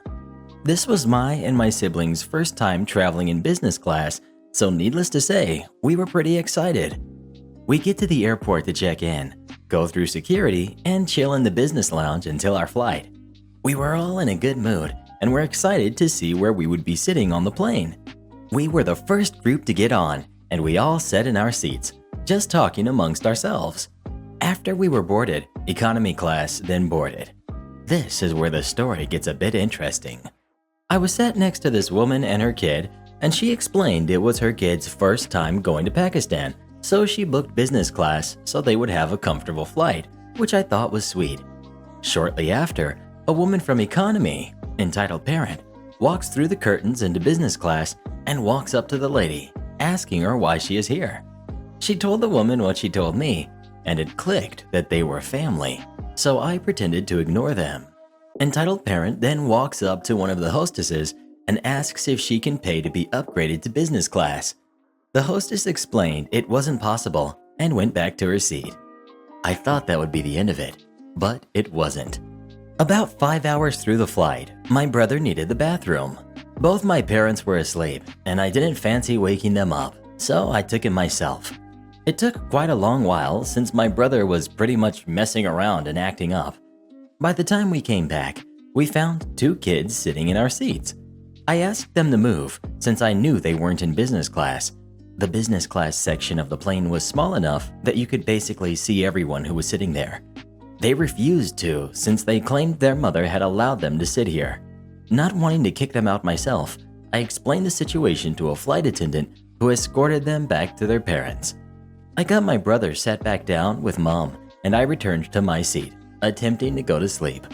It was then that Entitled Parent storms in, furious that her kids have been kicked out of business class. She stated that the seats were empty and that me and my brother had stolen their seats. When I explained that I had taken my brother to the bathroom and that they were in fact not empty, she just replied with, "Well, surely they can sit here for a bit. It's not harming anyone." The flight attendant tried to calm her down and get her to leave, but she wouldn't budge. "Why don't you sit with the rest of us?" She then shouted, clearly angry at the fact that she was not on the same level as us. At this point, my dad had woken up. He is a pretty grumpy guy when he is woken up rudely, and even more so if someone disrespects his family. He basically told Entitled Mom to shut her mouth and called her crazy in Urdu, to which Entitled Parent got offended and started yelling back at him in Urdu. My dad, not wanting to stoop to her level, just rolled his eyes and put on his headphones. After her meltdown, another flight attendant, this time a male, explains that they may have to stop the plane and make an emergency stop to kick her off the flight if she does not calm down. This seems to shut her up, and she goes back to her seat sulking. Luckily, nothing happened after that, and we would enjoy the rest of the flight in peace. Also, turns out the woman I was sitting next to was Entitled Parent's sister and was so apologetic to everyone for her sister's behavior. I couldn't imagine being sisters with someone like that. Entitled Mom wouldn't give me my diploma because I didn't get her a rose. I had a weird upbringing that I've tried to explain a couple times, but it's so complicated. I couldn't get it concise enough and I had to erase it. I think I'll just stick to this one story for now, and if you want to hear more about what my family believed, you can ask me any questions you have and I can answer them in the comments. Even so, this is going to be a long, crazy story, so brace yourself. My mom was what's known as a covert narcissist. That's where they are super sweet and wonderful whenever someone else is around, but at home, their true colors rip through their mask and they demand that the world revolve around them. Part of what we believed required our family to have as many kids as possible, and as the oldest daughter, it was my job to take care of them all. I meal planned, cooked, cleaned, and even homeschooled my youngest siblings, all while trying to get through my own school books by myself.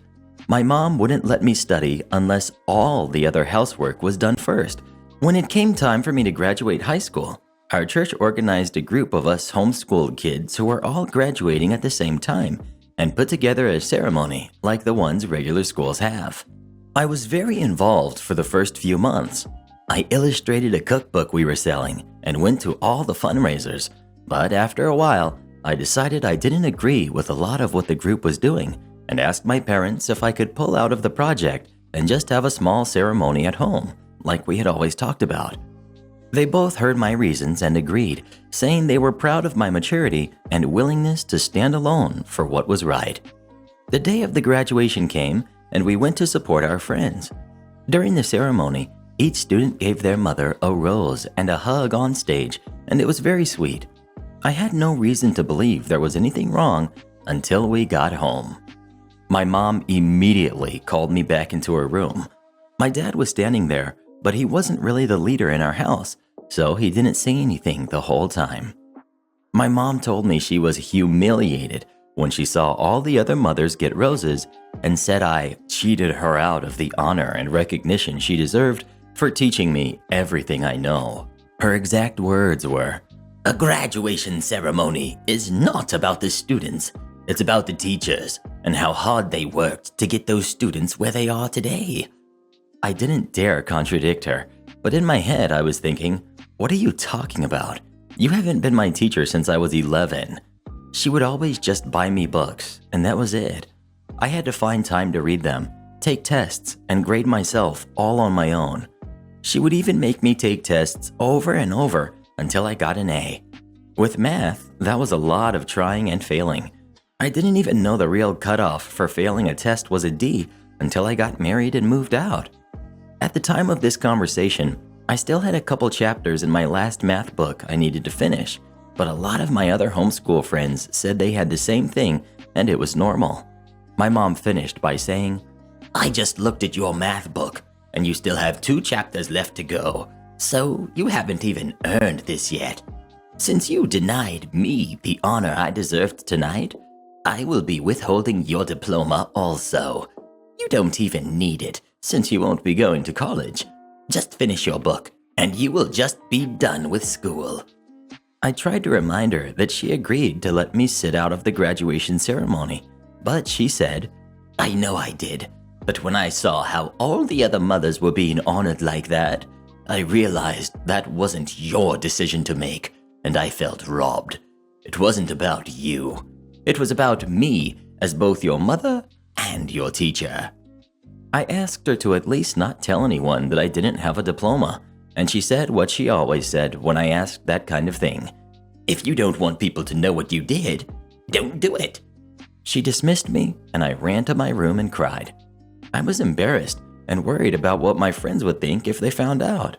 But I couldn't stay in my room for very long because my mom soon noticed I was gone and called me back downstairs to make dinner. She never approved of anyone being emotional. I went the next 12 years carefully guarding my secret that I didn't have a diploma, and even my husband didn't know until one day my dad called me. He and my mom had gotten a divorce when she left him and all my siblings for another man that year. After the drama settled, the whole family was a lot happier without my mom around, and my dad had been going through all the old files, getting everything in order for their new, free life when he found something he thought I would like to have. It was my diploma and my high school transcript. He sent me a picture of them both, and I just broke down crying right there on the phone. He apologized for not standing up for me back then, and I told him I understood and forgave him. My mom mistreated him too, and he was just trying to get through life like all of us. He couldn't accept that. He said as my dad, it was his job to protect me, and he failed. We had a long talk about all the things my mom did to me, and I was surprised to hear that my dad was largely unaware of most of them. He got really angry on the phone and kept apologizing for not being more aware and present in my life. He was in the military, so he was gone a lot. It was a wonderful talk, and we both cried a ton. He sent me the diploma and the transcript in the mail, and I cried again when I finally held them in my hands. I used them to get a job last year at a daycare, and it felt amazing. Have you ever been to a graduation ceremony or been part of one? I'd love to hear from you. Please let me know in the comments. Next we've got, I was doomed to fail, so I took my classmate with me. Backstory. Stuck in a project group. One of the members is a lazy jerk who's already failed the year once. Other 2 were good eggs. Lazy jerk makes getting a remotely respectable grade extraordinarily difficult. We are forced to stick together. My university career is a married one, tainted with a lot of personal issues between 2 courses, but this story is not about any personal issue. It is, however, about how my first course came to a close. I spent my entire time at university in a highly ranked university in England. My first course being mechanical engineering. First year was a doozy with one of my modules, computing, programming in Python essentially, finishing at 98%, with a first in the module being at 70%. I only lost the 2% because of one unclear comment in a bit of code, and this was public knowledge among my year group. This put me quite comfortably at the top of the class for the module, and would put me in everyone's crosshairs every time they had a programming issue. Then roll around second year. Right at the beginning of the year, we were informed that there will be a group project throughout the year, and we had a choice between a number of projects, all but 2 of them geared more towards the other engineering disciplines, one of which was building a robot to compete, which was the popular option. Competing is cool. Robots are cool. What could possibly go wrong? Oh boy. We were bunched into groups of 4 or 5, where there weren't enough people to make another group of 4. I was put into one of the 4s, and upon the first meeting, I already had my suspicions that things were going to go south. To introduce you to the people involved in this disaster, we've got me. Girl power. 2 girls. They were good eggs. We've got Rugby Guy, the star of today's show, played rugby for the university. And we've got the professor, the guy in charge of the project, supervision, and advising the teams. The first meeting was to introduce ourselves, get to know any specialisms that anyone might have, and ideas to tackle the tasks that we were given regarding robot design and implementation of our ideas. Girl Power were quick to inform us that they had little practical experience in creating a robot, and their programming scores weren't so hot, but they'd be more than happy to chip in the design process and do a larger chunk of the paperwork. I was initially skeptical, but took everything they said on board. Then Rugby Guy chimed in, saying he's done this project before. All heads immediately snapped in his direction. He explained that he failed the year last year, thus was repeating this year. This is important information. So I asked him if he knew how to program, do electronics and design, and he said a very short, yeah. He was mostly silent during the rest of the discussion, even when me and Girl Power tried to include him and get his ideas. We eventually agreed by majority vote on what we planned to do, and delegated design responsibilities using CAD software to design the components and make a prototype. The professor informed us that we must have all of our design work done before we attempted to implement any of it, and that everyone must contribute in some way. In several weeks' time, we were to present our prototype and how we designed it. I, of course, did my chunk of design of components. Girl Power's combined efforts also pushed forward their CAD design flawlessly. I was over the moon with just how slick their teamwork was. You couldn't name a more iconic duo. My mood came crashing down to earth, however, with the complete lack of anything from Rugby. Without his contribution, we couldn't get any further. We pled our case to our professor, but he didn't budge on this ruling. I did, however, take the time to do Rugby Guy's responsibilities by myself, and even what software design I could envision at the time in an attempt to make sure we wouldn't fall too far behind. Come the presentation, we had absolutely no robot, not even a block of wood to present. The professor lambasted us ruthlessly. It was clear he was disappointed and quite angry by the sheer lack of productivity our team presented. Girl Power came prepared for this, however, and had printed evidence of the work they did. I had printed evidence too, compiled of the work they did under their names, the official work I did under mine, and Rugby Guy's responsibilities, which I also did. The professor then took us outside, a grave look on his face, and told us that every year there was one problem group, and with every year he made an offer to split them into 2 small groups or to keep the group as is. Girl Power were immediately against the idea, citing they would be sticking together if they were to split, and they weren't going to split unless they could take me with them. This is the only time I have been popular with women, clearly. The professor asked me, and I just said the evidence says everything that needed to be said. He rejected the evidence, claiming that anyone could put their name on something, which is technically true. We left the initial presentation with a failing grade with a 2.1, upper second, final mark only being possible with absolutely flawless final result. With the group project having such a large bearing on the final grade of the course, a poor grade there would spell trouble for the remainder of the course. The professor encouraged us to stick as a team to get the final product done as well as we can, as well as the necessary paperwork discussing our allocation of responsibilities, CAD and software design, time management, materials, all the works. The revenge begins. After pleading again with the professor, he allows us to go forwards with the implementation of the project regardless of Rugby Guy's lack of contribution. I inform the professor that I shall be thoroughly documenting all meetings, all correspondence via Facebook, text, and other messaging systems, and who's been submitting work. Then an idea struck me. I had friends in computer science/software engineering, and they'd often talk about stuff they were doing. That's when I found out that the university had their own Git system. For those who don't know what Git is, it's a source versioning software, so people could push their own contributions to the development of a project, pushing commits. In short, you could bundle up files you've created/edited, add a comment to the bundle, usually to summarize what you've done and other notes, and push it through for someone to authorize. This allows collaboration on a project from many people. This is just a very basic summary of Git, but it'll suffice. I inquire more and find out that although it's mainly used by the faculty that my friends were in, the entire university could create projects in this software using their university email. I bring this up with the professor, asking if it's okay to use this software during the development of the robot and its paperwork. He says, "That's the first time anyone suggested it to me, but if it helps you keep on top of things, go ahead. I'm interested in how this turns out." I contact the group on Facebook that I have devised a way to keep all our work managed without having to constantly exchange files via Facebook or email, and that I requested they all contact me privately so I could show them the way. Girl Power both individually messaged me, and I introduced them to the wonderful world of Git. Rugby Guy read the message in group chat, but never got in touch with me. I insisted that every little thing we've done, every time we've created or made a change to any file related to the project, we commit and push what we've done to our Git repository. Whether it was whole pages of text or code, or a single sentence or line, it got committed.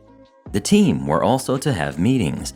Every meeting was arranged via Facebook group and an email sent to each team member via university email with the time, location, and purpose of the meeting.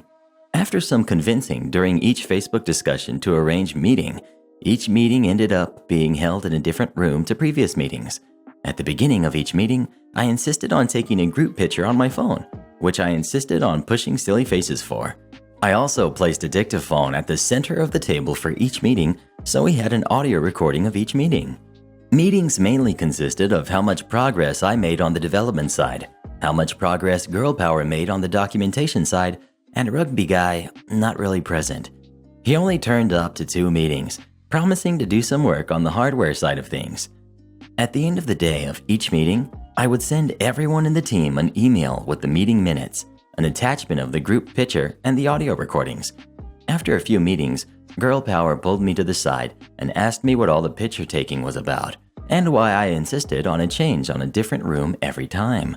I answered, "I like the change of locale, and memories are always nice." They have an unsure, "Okay?" a quizzical expression, and just left it at that. Then came the actual creation of the robot. As Girl Power were in charge of most of the documentation, the onus lay on me and Rugby Guy to do the development side, with me supposed to handle mostly the software side. Upon each arrival to the workshop, I would take a selfie of myself outside the workshop and also a selfie with random people in the workshop each time.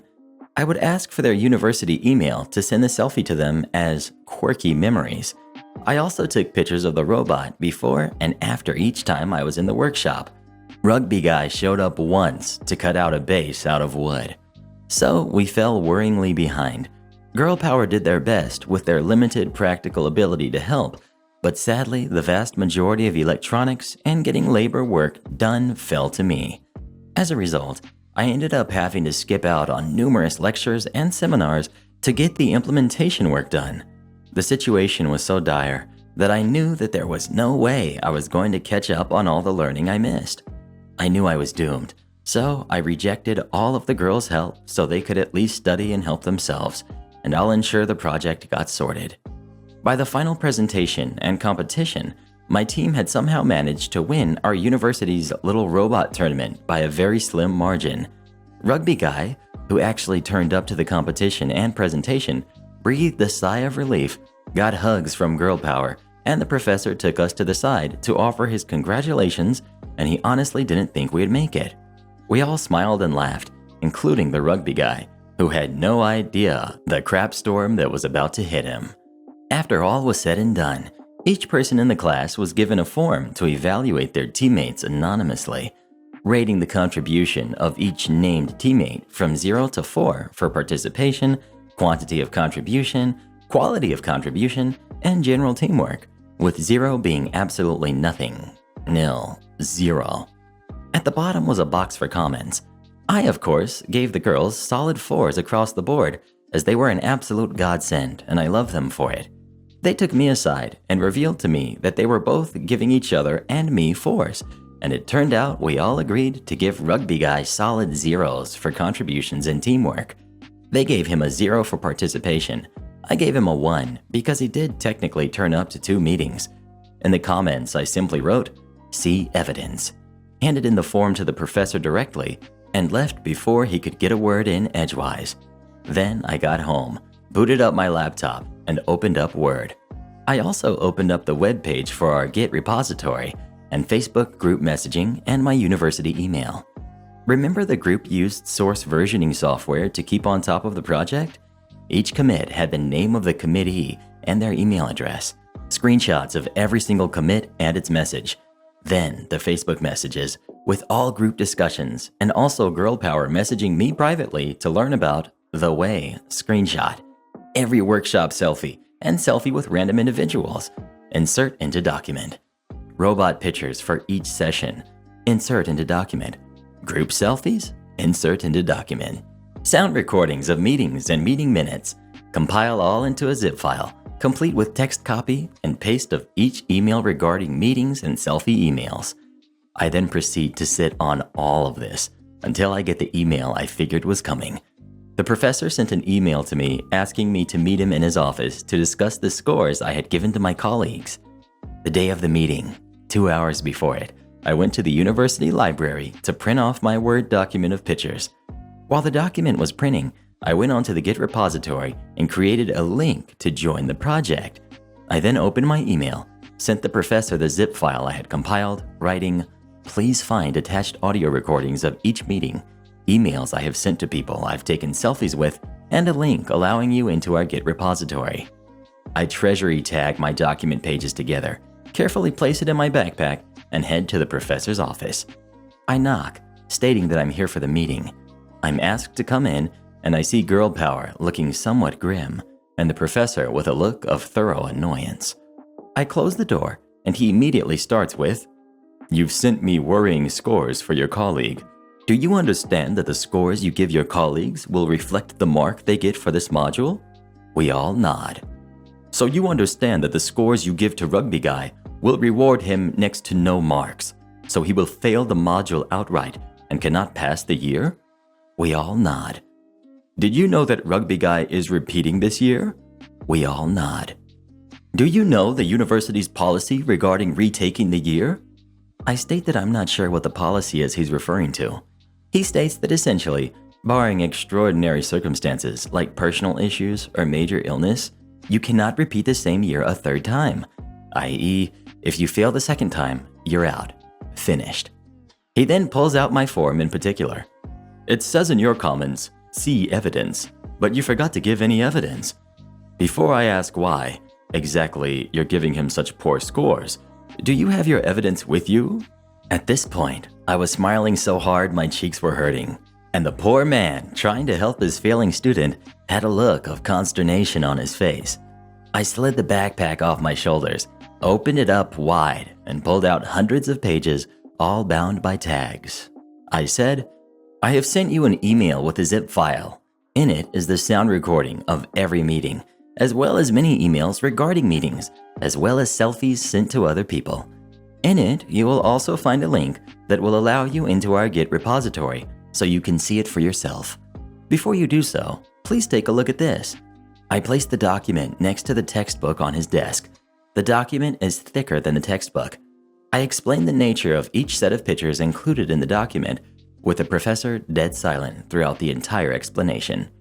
This included the group selfies, so the penny suddenly dropped for the girls and an audible, "Oh," coming from one of them. Once I finished explaining, there was just silence in the room for 2 minutes as everyone just stared at the pile of paper on the guy's desk. The professor then just told us that we could leave. A couple of days later, we get another email from the professor. "Evidence accepted. Scores accepted. Initial mark for final project, 80%. Mark will be adjusted due to unbalanced contribution." I just passed a number of my other modules, but failed one too badly to continue to the next year. Girl power did great though. and were super happy that our group grade was miraculously bumped up to a 2.1. I dropped mechanical engineering and transferred to computer science at the end of that year. Do this next. Tap here on your screen to come see our new podcast playlist, where you'll find thousands of hours of the best stories you've ever heard. Or tap the one on the right. That episode is specifically just for you, based on other videos you've enjoyed the most.